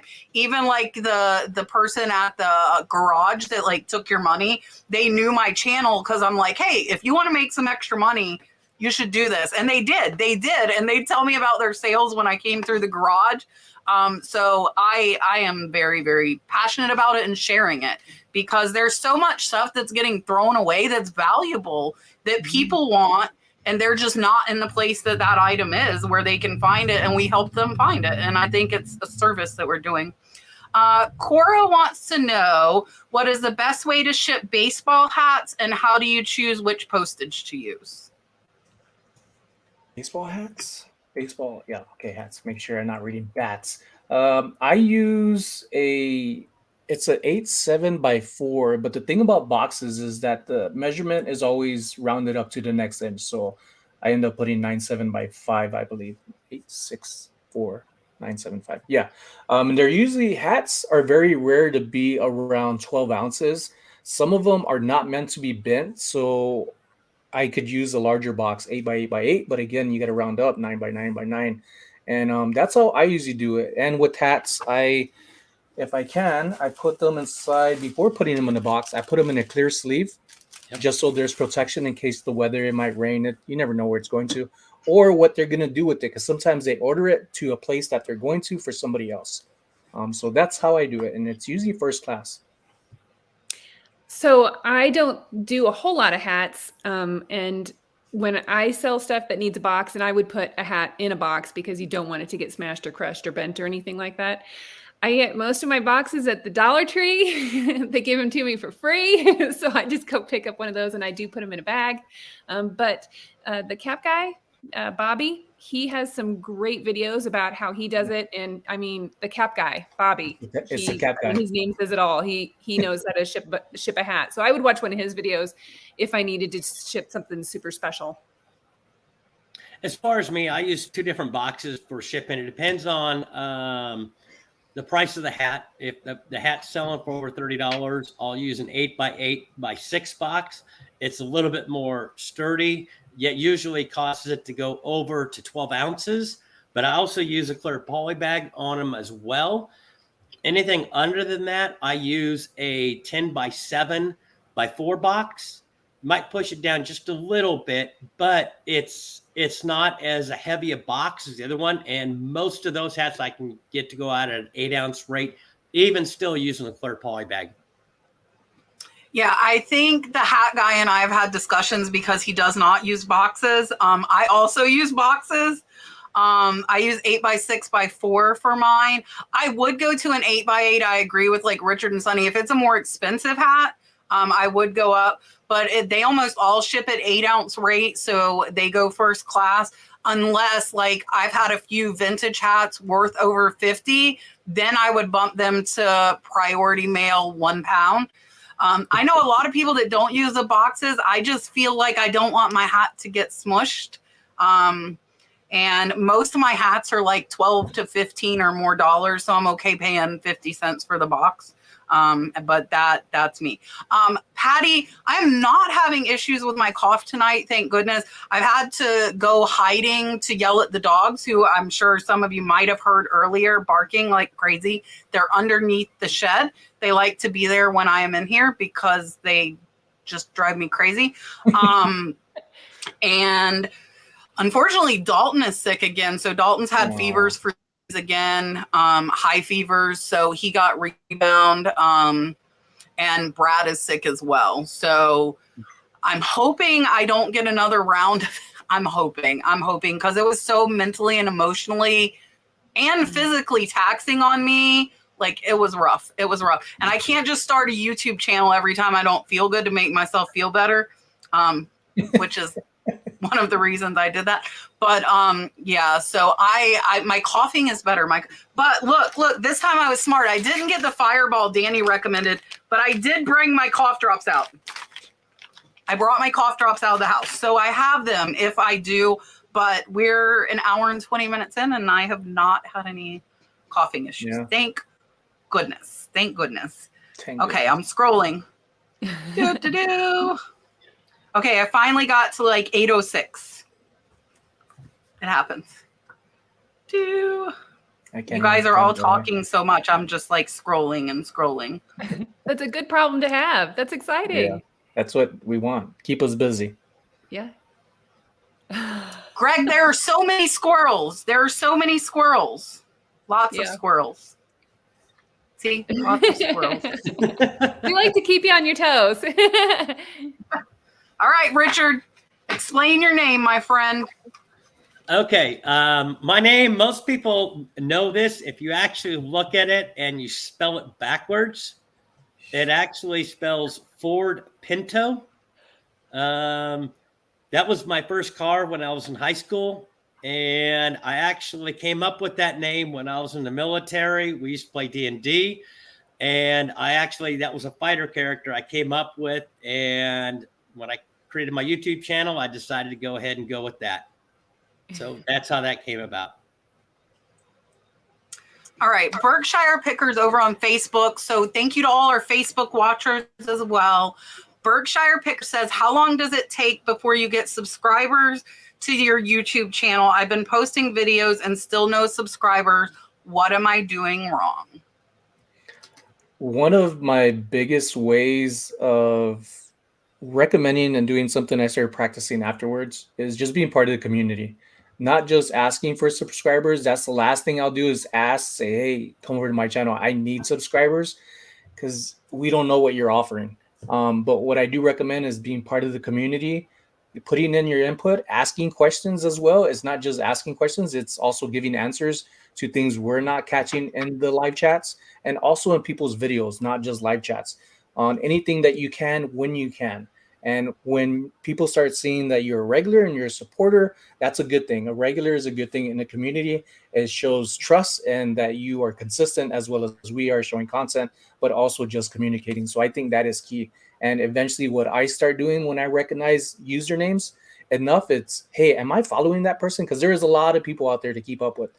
So I go and see if they have a channel or not. Some do, some don't, and I follow. And I show my support as I hope for it. I give it. I leave comments. I try to watch videos when I can, and support the best way during my free time. And Sonny's super active in the community, and it's super nice to hang out with him. So yeah, I agree with Sonny. And I'm just going to ask, because sometimes you have to make sure that it's, did you plug it in? Just make sure that you went in and put it so that it's live, so that everybody can see it, that it's not like unlisted or private, because there's different choices that you can choose.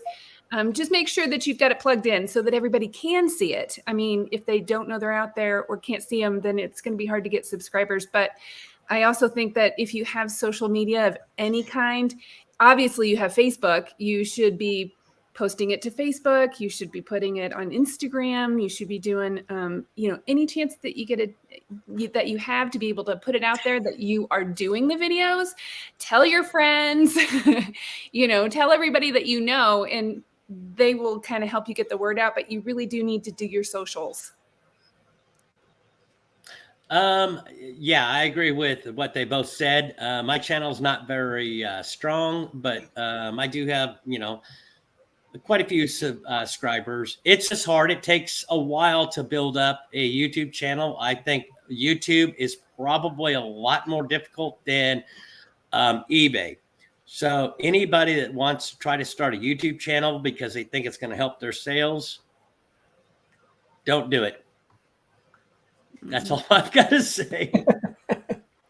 Yeah. So I will second what Sonny said. When I first started my YouTube channel, I spent over 40 hours a week in live chats. If you were in a live reselling chat, you saw the nurse flipper. And I was talking a lot. You asked a question, I was going to answer it. Because like this chat, I'm not going to get to the majority of these questions. So if you're in this chat, which you're on Facebook, so I would recommend you should be over in YouTube if you're really wanting to help yourself on YouTube versus watching it on Facebook. So I would move over to the YouTube side of things. And I was commenting, I was answering questions, and like everybody would be like, you're everywhere. Like every reselling thing going on, I was there. And that, I'm making nothing for that, but I was bound and determined that my channel was going to grow. And that meant spending hours and hours and hours in live chats, which is taken away from your eBay sales. So if you're depending on the money from your eBay sales, it might not be a good idea. I had a full-time job at that time, so luckily I could do it. I will tell you right now, 3 groups that I share every single video to, even to this day, since I have had hundreds of subscribers. Buffalo Picker has a Facebook group. He allows people to share their reselling. I share it to Drop Your Link, which is also another reseller YouTube chat, and Share and Promote Your YouTube, which is another one started by a reselling YouTuber. And every single video goes up on Instagram. I put it as a story and as a post, and I post it on my Facebook for it. How long does it take? Richard and I started close to the same time. I've got 55,000 subscribers. Richard, where are you at? I'm probably about a little over 1,200. Okay, so he's got 1,200. I also know people that started before me that still don't have 1,000 in the reselling niche. But I'll tell you, Froggy Flip started at the same time as me, and he has 400,000. Yep. So it really varies. It depends on if your videos are liked. I would say thumbnails are super important because that's what people see and that's what makes them click. Your titles are important. Do not make titles like big channels. You are not a big channel. Oh, I can't believe I found it. And that's it. Well, you need to give them more info that they might find in a search. Like I know they used to bug Craigslist Hunter. He could put like, my cat is brown, and he'd have 100,000 views. You know, when you get a bigger channel, you can be a little more loose with your titles because you've built a following, you know, so people are going to watch whatever you do once you've built up a core audience. But it could, like Sonny was saying, his wife went viral on the first video. It could be the first video, or it might take 5 or 10 years. My favorite motivational channel is Evan Carmichael. And I think it took him 10 years, and then he exploded to 5 million subscribers. But he was doing it every single day. And so you have to be really dedicated, and you have to want to do it, not for the subs, not for the money. And people realize that, and you have to share it out as much as you possibly can. Okay. I am just going to read this from clicking it because Katie had to leave. That's who accidentally popped off the comment. Vintage Chick 64 sent a $9.99 super chat and said she's selling vintage fabrics and linens thanks to me. You're very, very welcome. I'm not putting your comment up, but I read it, and I'm going to give you a dolphin because now I'm on my lonesome on the super chat. So if I miss you, yell at me, please. Here's your dolphin. Super chat. I don't know if Courtney is still in here, but if you are, hey, Courtney, Bolo Buddies. Bolo Buddies is one of the channels that I use to get my name out too. Like if there are channels that allow you to share stuff, like Bolo Buddies would do like bolos from people, and I think it's Wednesday night. Every Wednesday night I would be in there and I would be sharing my sales, like trying to impress people. Again, get your name out there, show like here I was in people's face. Like they couldn't go anywhere reselling related and not see the nurse flipper. I was probably very, very annoying at the beginning. I would venture to say. Sonny knew me back then. And so did Richard.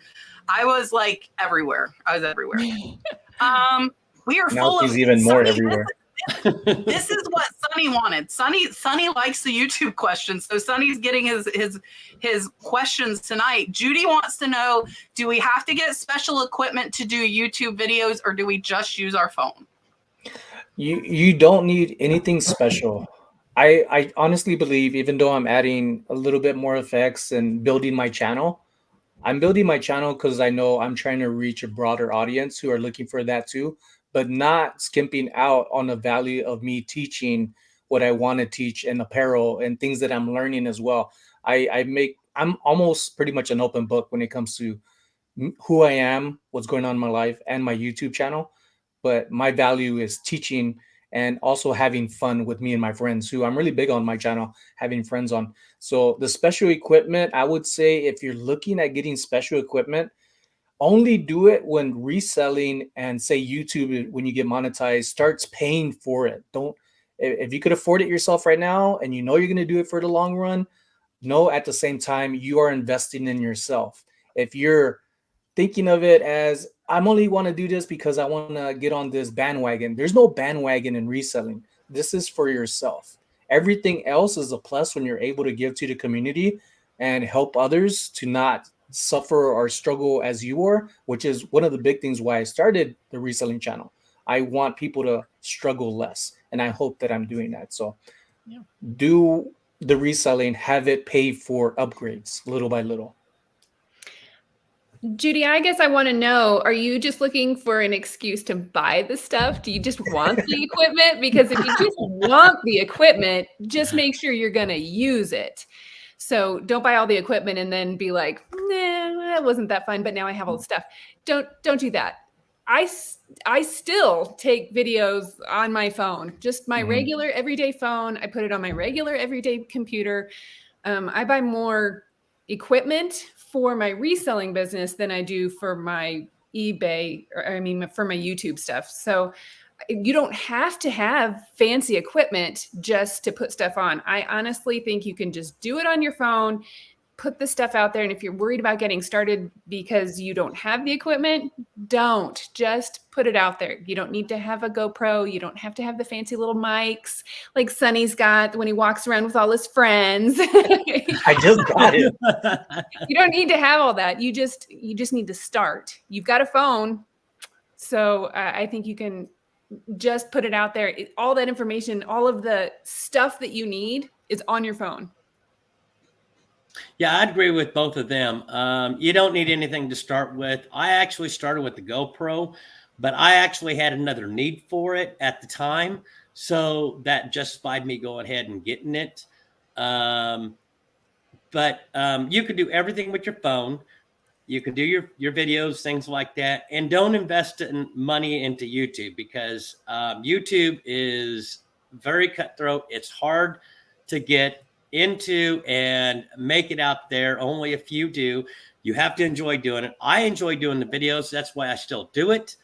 But don't be investing money because you want to try to grow your channel and you think that's going to help it. Wait until it actually starts to grow, then buy the equipment. Yeah, so I think I just used my phone until I got like 5,000 subscribers. And then when my channel made enough money, I bought a GoPro. And then when my channel was making more money, I bought the Sony ZV-1, which now I actually only use it for streaming and my still videos. But YouTube paid for all of it. Now, I will tell you, when you're making money from YouTube, there aren't many write-offs from it. So like the new GoPro 10 comes out, I'm buying it because whatever I can write off for YouTube now, because I have that income coming in. So I ordered the GoPro 10 the day it sold. But I grew a year and a half till 5,000 subscribers. I only use my phone. I didn't even use a computer at all. I only use my phone, and I could have kept doing it. I could keep doing exactly what I'm doing now with only my phone. So I didn't start adding equipment till YouTube was paying me. And it paid for the equipment. So as the money came in, the channel was growing, then I went and bought better equipment for it. Sue says, I saw lately, especially the Vegas peeps hanging out more. Do you often hang out with other resellers in your area, and how did you find each other? So I ended up running into other resellers a little before I left my job. I ended up having weekends and just calling off because I knew I wasn't invested in anymore, so it wasn't worth me holding on to. Crystal, who is Rosie's Closet, I'm glad she is now joining us a lot more in these treasure hunts at flea markets and other places. She's the one that got me to look at Katie and Vicky, who are some amazing dynamic duo powerhouses. Don't let the subscribers fool you. These are business women and very friendly and helpful. When I went to their party or get together, it was another reseller party event, and that's where I met Mikey Bags of Money, House of Rocks, Sandy, Miss Sandy, I call other lady. She said she was on eBay from the get-go when it was just listings and used to be on the radio when they had a podcast. So it's pretty amazing of how where eBay came along to where I found myself seeing where it all started, hearing stories. So that's how I ended up meeting Crystal, Katie and Vicky, and then eventually Mikey asked me to join them at a local event that had nothing to do with reselling, but we made it reselling for his content, trying to find stuff at First Friday, which is where I met Danny the Niche Lady. And ever since then, you've probably been seeing us every weekend at flea markets with me and Danny the Niche Lady. At least 99% of the weekends you see a video of us. So it's a growing community, and I am reaching out to more people. And I don't want people really reaching out to me. I want to reach out. That's how I am. I want to reach out to people and get them out of their comfort zone in a way, because some people need to be pushed and encouraged because I see how great they are. And I want other people to see it too, which is why I do lives on Thursdays. That's one of the big reasons. So I reach out to people. They don't just reach out to me. I reached out to Sonny and I was like, hey, let's Yeah. go hang out. You So kick my butt. I travel a lot. So if I'm going to be in an area where I think there's going to be a reseller, then, and if I watch their channel and stuff, then I'll reach out to them. And then we usually go do some thrifting together and do a thrift challenge or something like that. So, but we do have a lot of people in Colorado that have reselling groups. So I'm sure there are groups close to you, or if there's not, maybe you need to start a group. So If it's not there, create it. Yeah. yeah, I think there's a lot of really cool places and people to hang out with and in your area. I'm sure there are. And if they're not, go to them. I go to Sonny and I'll go to Carolina and I've been in Missouri. I'll go anywhere. As far as me, it's a little bit harder for me. I do live in a small town, so there's not really too many resellers here in the small town I live in. I did get a chance to meet some of the resellers up in the city, and we've talked and stuff like that. So maybe at some point in time, we'll get together and maybe go do some sourcing, things like that. I actually got out, I think this is my third event this year, and for a lot of new resellers, that's a great place to go out and actually meet other resellers, get to talk to them, find out they're actually just like you are. They're selling and things like that. You'll learn a lot from them. So yeah, if you don't have them in your area, you'll have to reach out and do it that way. For me, it's traveling. Yeah, so I do not often hang out with other resellers. I feel like I'm talking about everything that is going to be on my video tomorrow. I'm just going to tell you, I'm more of an introvert, which people, you're going to feel like I'm like replaying tonight. I am very much an introvert, so I'm like a homebody. So I have to almost like make myself go to the events. And even then I'm like, I don't want to go. But when I get there, I have a lot of fun and I meet a lot of people. But as far as regularly hanging out, I do not. I used to have a couple of people I would go to estate sales and stuff with here. And now that I have the sourcing channel, I might reach out to some resellers I know are in my area that came to my camps and stuff like that. But even with my sourcing channel, I'm only planning on going out thrifting 2 days a month at the most. So still not a lot. I have a 4-year-old, most people probably know, and he does not do great in the stores like he did when he was little. Now it's like, can we go yet? Can we go yet? So I have to leave him, which now I went thrifting while he was at school, which was perfect. So I don't feel like I'm missing out on time. But yeah, I don't. But I have found people in the chats like this, tell people where you live. A lot of people have met in my chats, which I think is really cool. I've had people meet picking up at High Bid and they ended up talking about me, which was really weird. They're like, oh, we met because I was asking if she watched you.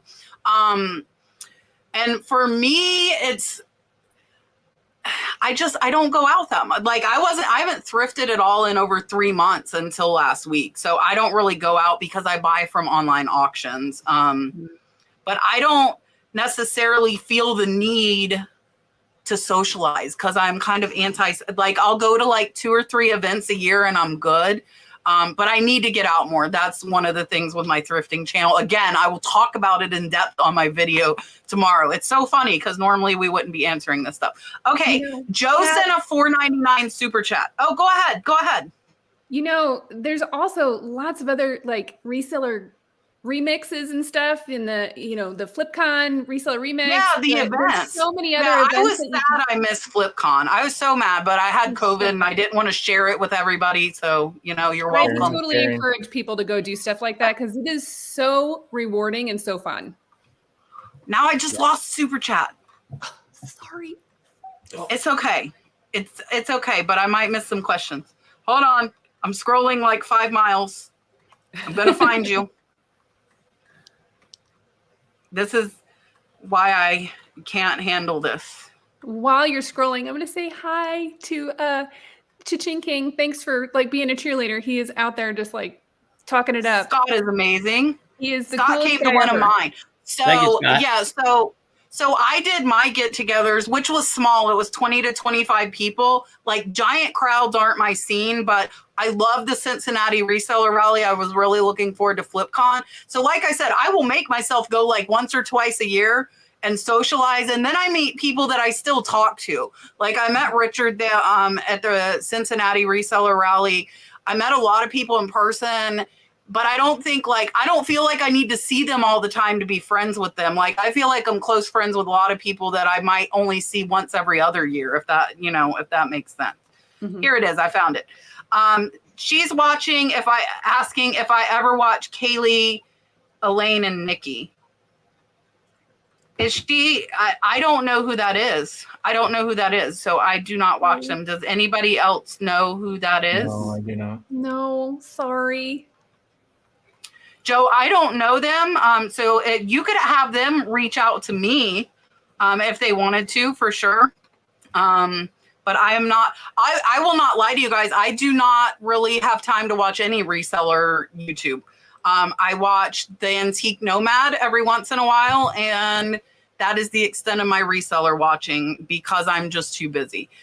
Now, when I was building it and didn't have to answer comments for 3 or 4 hours a day, which I do, my first video on my new channel has over 1,000 comments right now in 4 days. That's just the second channel. So I spend hours answering comments when I would have been watching reselling. So, all right. Here is your dolphin. Joe, tell them to contact me. I'm not scary. People think I'm scary. I'm not scary. I promise. All right. Here's your dolphin, Mr. Joe. Super chat. I think I found back to my space. Yay. You're back on MySpace? Backpack. What?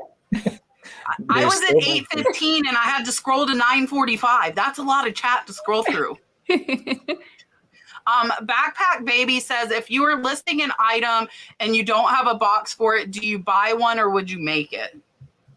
If you have the supplies to do it, make it. If you don't have one, then I wouldn't just invest in one. I would invest in multiple ones.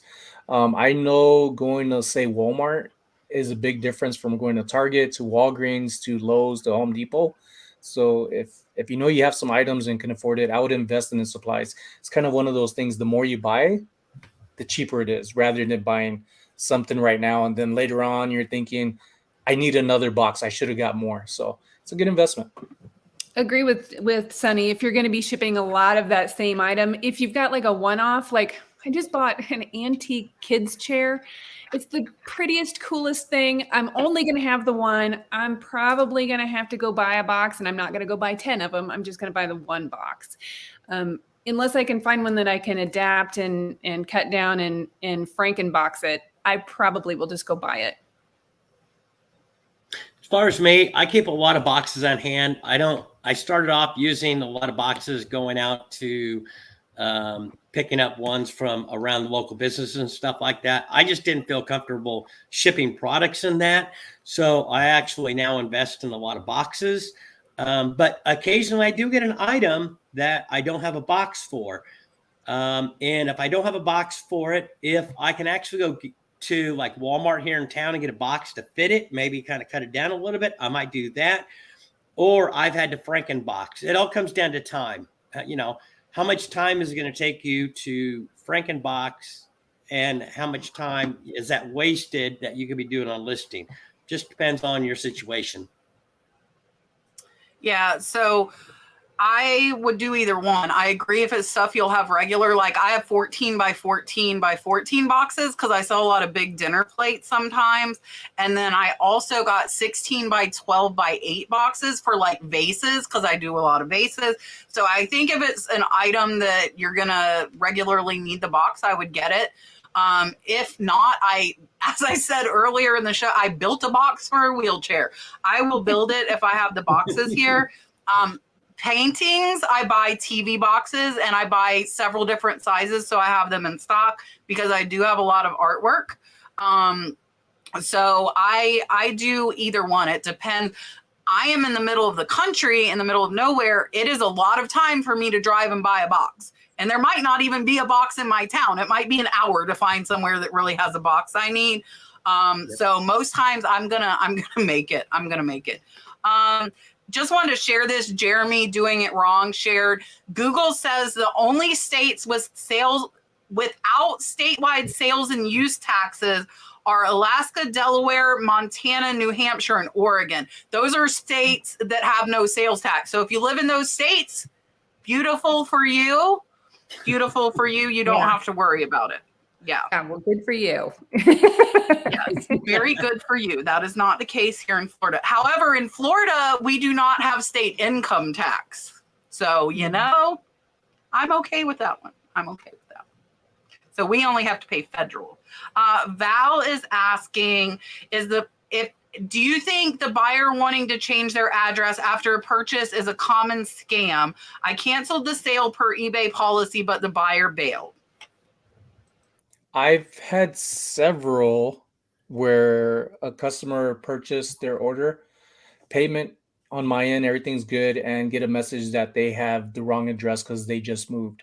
First thing I look at is, does that comment username match the purchase username? Because there has been instances where somebody's following something, they see that it sells, and they know that I have it more than likely, and they'll message saying, hey, can I change my address? They don't match, not even going to bother. Automatic block. It's a free feature on YouTube and very easy to use. So I have done it that way and had never had issues with it, but I made sure it wasn't just without those little checks of making sure everything's matching up. But there has also been other times where I say, would you like for me to cancel the order even if the usernames are correct? And I learned this from Kat. The last time I was on this live, she talked about don't just cancel orders because it could affect you. And I'll let her double tap on that because that happened to me. Soon after she told me, she jinxed me. So when it was my fault, But I look at that and I had them say they want to cancel the order. And because of that, I canceled the order saying the customer wanted to cancel the order. Then they correct their address and repurchase the item. Now, does that always happen where they're going to end up buying the item again? No. Because that's happened to me. Sometimes they just don't follow through, and that's okay. Because if they were interested, I know there's millions of people in the world who go on eBay and are also interested in just trying to find what they're looking for the same way. Yeah, I think that there's a lot of people that don't maintain their eBay account very well, especially if they're just buyers and not sellers. They move and don't get their address updated, and I think it happens. So I think if you just have good communication with your buyer, if they're scammy, then you'll know they'll quit answering the questions, or they, won't follow through with stuff. But I would make sure that you know and that you tell them that you're not going to send it to them unless it is an eBay verified address, and that you're not going to step outside of eBay's guidelines. I agree with everything that they said. Yeah, most times, probably 99.9% of the times, I will not change the address. It just depends on the item and the price. I have done it a couple times, and it depends on the item. I've actually, it was bathing suits, and they said they were on vacation. I looked at their feedback, and all was positive. They were buyers, things like that. So even though it's against eBay policy, I went and did that for the buyer, and they thanked me very much. But most of the time, I would not do that. Mm-mm. So I don't feel like it's a common scam. I agree with Kristen that I think people forget to update it. Like, I get people saying, oh my gosh, I moved. I just saw the address. Can you please change it? I change it. I will tell you guys, I change it. If it's like, I would say if it's under $30. Now, if it's an expensive item, I'm not going to change it. But if it's like $20, then I will. Sonny brought up a good point. Make sure it's the right user messaging you, because somebody might be trying to steal like a high dollar item. I've heard of that happening with like cell phones and things like that. Mm-hmm. People don't pay attention. They switch the address. The wrong buyer gets the item. So that could be scammy. But nobody's going to do that, like Richard said, on a bathing suit. And mine were like $5 something. You know, they weren't like, there's no point in people scamming for a $5 or $10 item.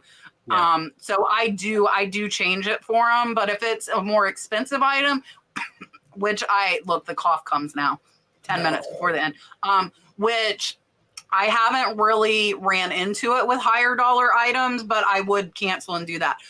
Miss Joe said I didn't give her dolphin. She asked how much of a super chat for a dolphin. You can send me 99 cents. And if I am in my right state of mind, which I still have COVID brain a little bit, I won't lie. And I don't have Julian helping me with the bottom of the chat. So I'm a little disabled tonight. I'm going to give you 3 dolphins. I'm going to give you 3 dolphins because I would not intentionally not give a dolphin. So here you go. Super chat.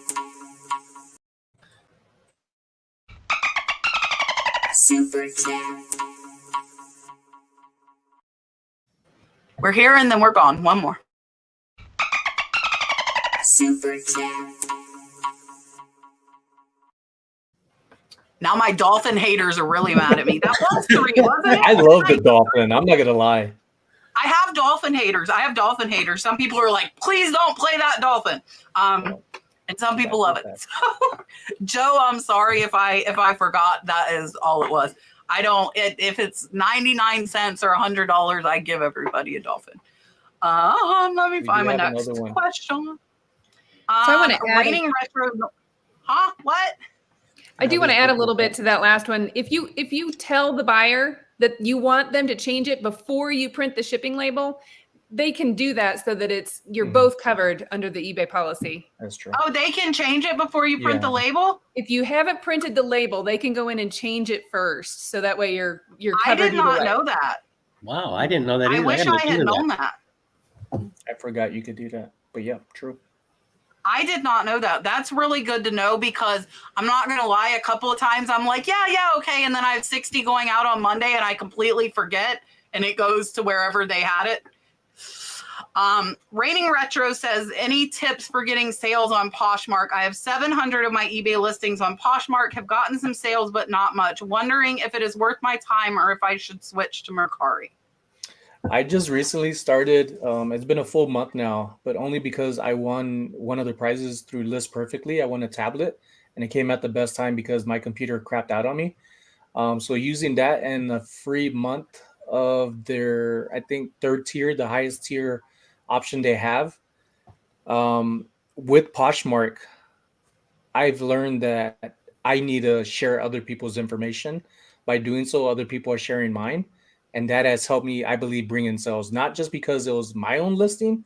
I think it was other people pushing my items of what they liked from me to their followers. And that's one thing I looked at when I share stuff from somebody else, is not to have a niche of my own to share and not just be random, in hopes that helps other resellers as well. So I kind of like that aspect of share, because that's more people to reach out to.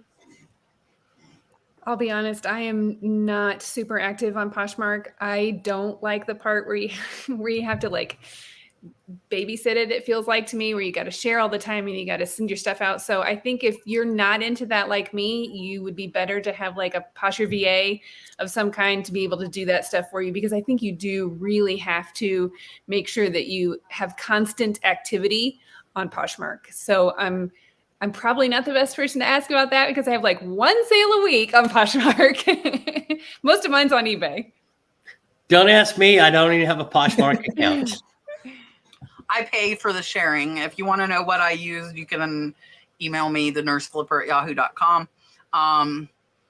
And that's the only way I think I get sales. I pay $80 a month.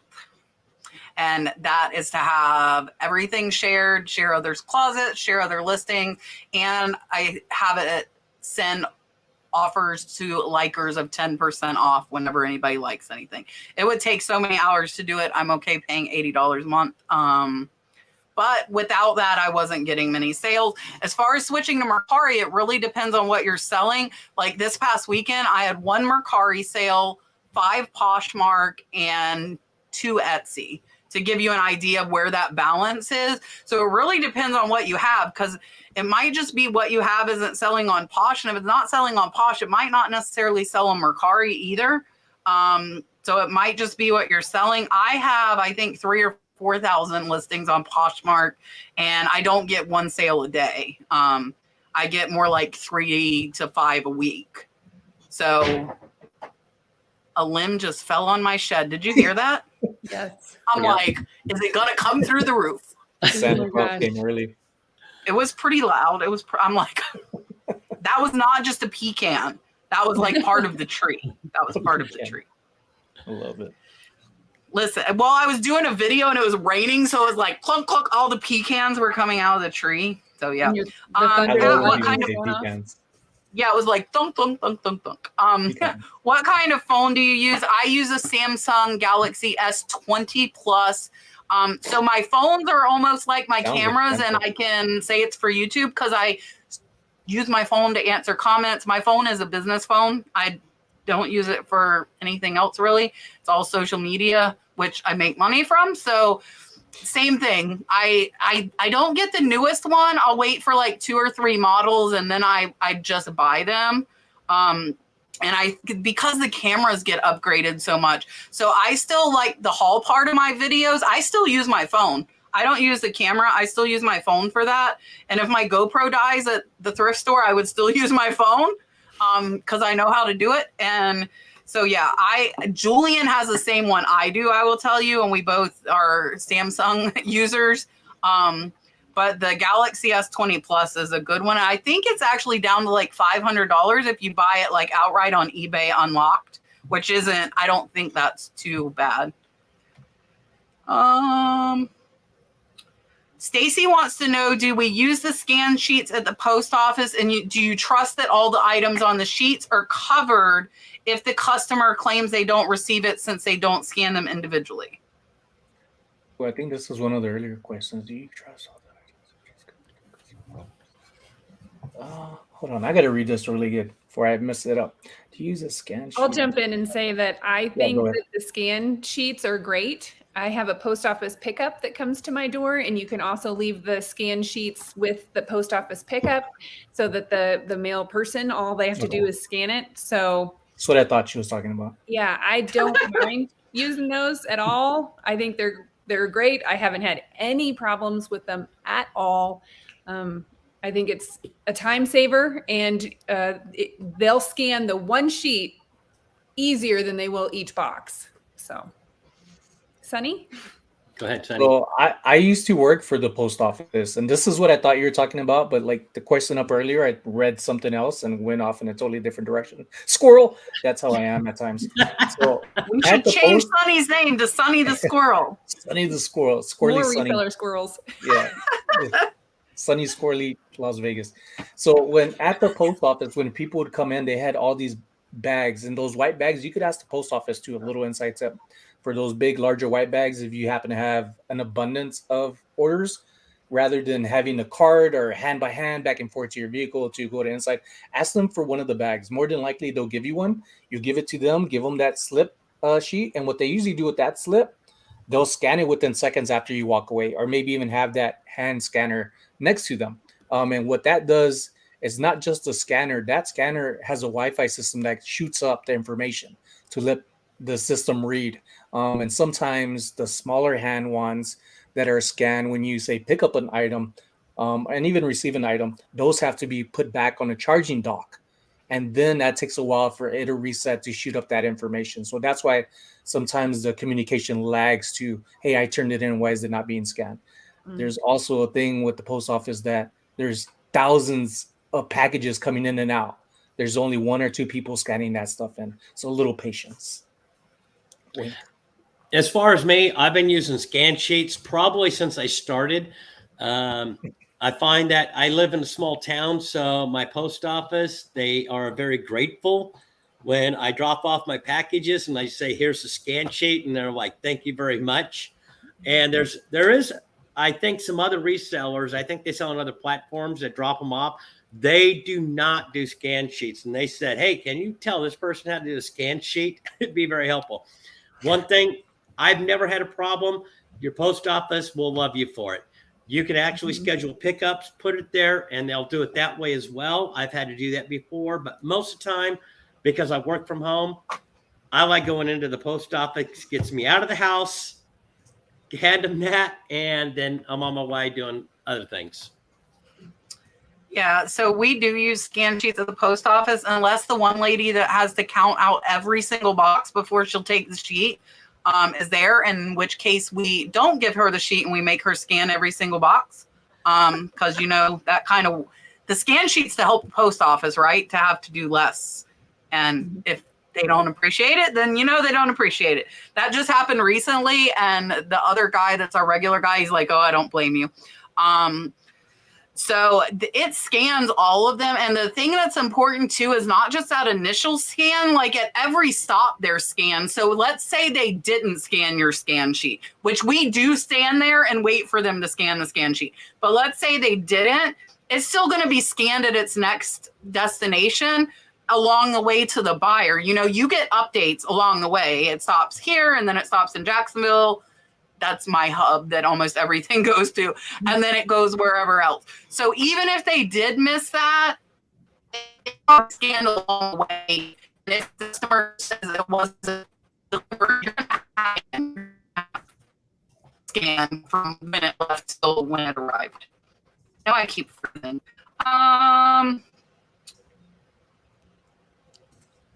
Is there any item that you feel that you sold that you didn't charge enough and it still bugs you? Yeah, I had a Dallas Cowboy freaking jersey, and they sent me. At the time, I was a big Cowboy fan. Now, not so much. I just go for beer and tailgating munchies. So I ended up getting an offer. I think I priced it at 140, and I thought I pressed one. Or I countered at 140 and I typed in 40 and they accepted it right away. And I was like, crap. So that's one that's bugged me since like, that was 5 years ago. That's how much that has taught me a lesson. Take your time. You see money coming in and you feel, even though you're going to sell it, make sure you have the right information in there. I don't know if I have one that just completely bugs me. It's like I said, it's been a long time I've been on here on eBay. So I get most of my things at such a really good low cost of goods that whatever I make on it is gravy. So I don't stress about it too much. There's going to be more stuff. There's going to be more items. And I don't get worked up about it. So yeah, there's a lot of stuff that I've let go probably too cheap, or it sold too quickly. So then you wonder if you sold it too cheap, but my cost of goods is so good that I don't worry about it. Yeah, I think you've been in reselling, doing it long enough. You're going to actually have items that sell really quickly. And then it's going to make you think, did I sell that too cheaply? Does it bother me? No, because I'm like down below. I've made my money on the item, so I let it go on. But I remember it the next time and say, wait a minute, that thing sold really quickly. Probably up the price just a little bit, even though I looked at comps and everything like that, and it still sold that quickly. So yeah, no, I just let it. Doesn't bother me. I just let it go. Mm-hmm. Yeah, it doesn't bother me either. And I talked about this like at some of when we did our reselling camps. If somebody knows more than you and they make money off it, I don't care. Good for them. They have more knowledge than me. As long as I made my profit, then I'm happy. If I paid $2, it sold for $20 and they know more than me and go sell it for $200, kudos to them. You know, you can't know everything. So no, there's nothing that bugs me at all like that. I wanted to highlight this because Greg said, ask Brad to hand deliver the statues. I asked that lady where she lived. If she was in the Carolinas or lower, I would have driven it. I would have driven that statue, but she was in Massachusetts. It was like a 16-hour drive. And I was like, no, not for $600. So I that's a possibility. If I have another $3,000 Kappa Di Monte, I might like fly with that sucker on my lap to California if I had to, you know. All right, let me find one more question. We will answer one more question, then I'll let Sonny, Kristen, and Richard tell you what they've got coming up, and then I'll tell you what I've got coming up. I'm trying to find one more question. Yvonne, I don't know if you're still here. Thank you for coming in. I just finally got to your comments. I'm like super behind. She's a Colorado girl too. I don't have to scroll so much. Pick a good one, Cat. I'm trying. I'm looking. And for the Everybody's talking. questions that are missed, folks, and didn't get touched up on, that's why the comments are there too. So aside from the chat rooms, you could head over to any one of our channel and ask that direction directly to the one you want asked, and we'll Yep. be more than happy to get to it once we find it with the other comments that come in. Diane wants to know, did anyone participate in eBay Open sneak peek, and did you qualify for the swag? That leaves me out. Nope. No, I know that there is a group that's going to do a watch party here in Denver, and I think they have swag available there, but I'm not privy to that yet. So no. No, I have not. I signed up and then Dalton wasn't feeling good and I missed it. So I didn't go to it. So I guess I didn't get any swag in the mail. So I guess I didn't qualify for any swag. I signed up for it hoping I would get the swag, but I did not get the swag. Right. All right. Hey, so, Kat, did you see Clay's sir. last super chat? He did one at 8:59. I think we got that one before Katie left. Katie left at 9:30. Okay. I think. Clay, do I owe you a dolphin? I think because Angie's was right after that. We did get it. Well, We did get it. It would be, I guess, because it's 9. It's already 9 here. So it was. Oh, it's a later one? Yeah. Did he just send it? The last one. Hold yeah. on, I'm scrolling. I'm scrolling. I'm scrolling some more. And still scrolling. I'll read it if you want to play it. $1.99. I'm almost there. Oh, okay. I think. I got it, Joe. honey. I see it. Hold on. It's right here. I'm crippled now when I don't have help. Yeah, look into closet tools. It'll help. Yes. Yeah. Clay's talking about for Poshmark. Like I said, I will tell you what I use if you would like to know. And I think it really helps my sales.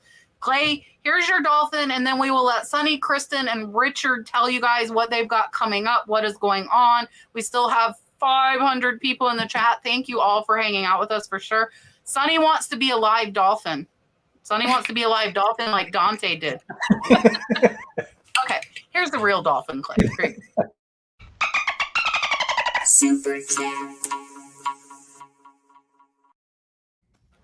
I think it would pay to if I see missed that your one more. questions, yeah, it's fun. Listen, you should go when Dante was on Prison of Profit. He did like all of the super chats live dolphin. It was kind of amusing if you didn't see that. Yeah.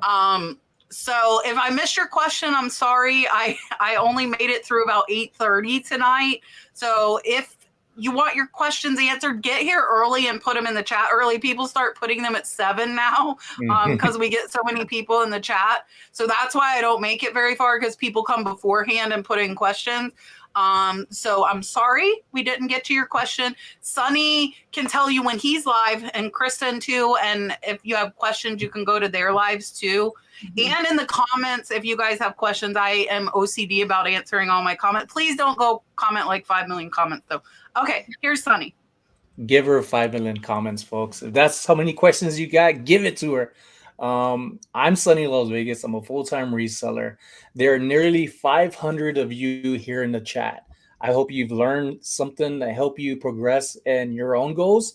And because there's 500 of you, that tells me that you've enjoyed this enough to consider going over to our channels and giving us a follow. I'm not just into an apparel. I'm into other things. I'm an artist. I'm a husband, stay-at-home husband. I wear that prize proudly, that treasure award. And I'm also a fur daddy. I have a fur baby and trying to grow a family. Hopefully by this time next year, I will have one of my own. And you see me often on my YouTube channel. A few pre-records, which are just the day of or the day before. I go live on Thursdays. I either have me, Jimmy Old School Flips, who is a great friend and also a good person in the community, come into my lives, and he helps me bring in other people. We just try to get to learn more about each other and also answer questions, how we could help each other and whatever is going on, and just have a good time. I'm just about good vibes, learning and progressing. Perfect. Here's Kristen. Hey, so I'm Kristen. I'm a rural squirrel. I put out videos on Wednesdays and on Sundays, and I'm doing a podcast called the Let's Do Lunch podcast with Angie Resells and Rachel Strickland. So the three of us are Let's Do Lunch podcast. We put out those podcasts on Fridays at noon, so come sit with us. And I think I'm on... I don't know what else I have coming up, but I hope I see you guys out there. I do a lot of bins videos, and just thanks so much for having me on. Sonny, thanks so much for organizing this. And Richard, it was super cool to meet you in real life. Kat, I am going to meet you in real life soon. Perfect. Here's Richard. Real quick, hopefully somebody got that comment in the chat. But anyways, my name's Richard. I go by the name Otnip Rock Flips. I usually try to put out a video, usually every Tuesday. This one's going to be a little bit late. I also try to put out a video, try to do one or two every week. Ones on sourcing, things like that. I'm a little bit backlogged. I've also got ones I'm going to put out for when I was in North Carolina. Also, this last weekend when I went garage selling. So I should be putting those out within the next week or so. So, yeah, thank you for watching. I really appreciate it. Whoa, what am I doing? Hold on, Richard. Okay. I was Richard. making sure somebody got that spammer. That's what I was doing because I heard you say, I hope somebody got that comment. I was going to make sure, and somebody did get it. So thank you to all the mods for helping tonight. I know Mark and Marcia were helping out a lot. And I saw some of the rest of you helping people with telling them to put question. That really does help me as much chat as I scroll through. Like what you see, I'm seeing probably 20 times that, just to give you guys an idea of a lot. So if you put question in caps, it really helps me, like my eye to go to it. So tomorrow I am going to be talking about a lot of what I was talking about tonight, just some of the stresses that have been going on in my life. It is really just me ranting and talking to you about what's going on. Nothing more than that, not really a learning video. It's a life update video. And then on Friday will be fun. I'm doing a tiki mug research. It really is just tiki, but it ended up being mostly mugs. I won't lie. It ended up being mostly mugs. And they sold up to over $3,000. So that one was a really, really fun one to do. So that's what's coming out Friday. And then Saturday at 6. Listen, I'm one of those, like, what are they called? Are they alliterations? Like sourcing Saturday at 6. Okay, that's what I'm doing. Sourcing Saturday at 6 on my new channel, Cat's Treasure Hunting. 6 p.m. Eastern Standard Time. I will have another video. There will be another thrift box. There will be another giveaway. I'm doing a giveaway in every single video. I might stop responding to the giveaway comments. I'm not going to lie because that's been killing me. So I might just like and heart the giveaway comments. But there will be another sourcing video out, and I found more than I found in the first one, so that'll be fun. Let me make sure you subscribe to these guys. I never look ahead of time. I always forget to look at who's going to be on the next week, so I'm doing it right this second. It is going to be Catherine Young and Angie Resells. Speaking of Angie Resells, it is going to be Catherine and Angie. We're taking over. So glad you guys are all here hanging out with us. So I got so excited, I took myself out of the stream. I'm like, and I clicked out of StreamYard. So we will have Catherine Young and Angie Resells both on next week. Neither one of them have been on before, so that'll be a good show. Hopefully Julian will be feeling better next week and we'll be back. I know I got all excited, Selena. Melinda, thank you. I hope they feel better too. It's really rough. And I'm definitely still not at 100%. My brain is still kind of all out there. So we will see you next week with Angie and Catherine. And I hope you guys have a good rest of your week. We will see you then. Bye, guys. Thanks so much. Bye.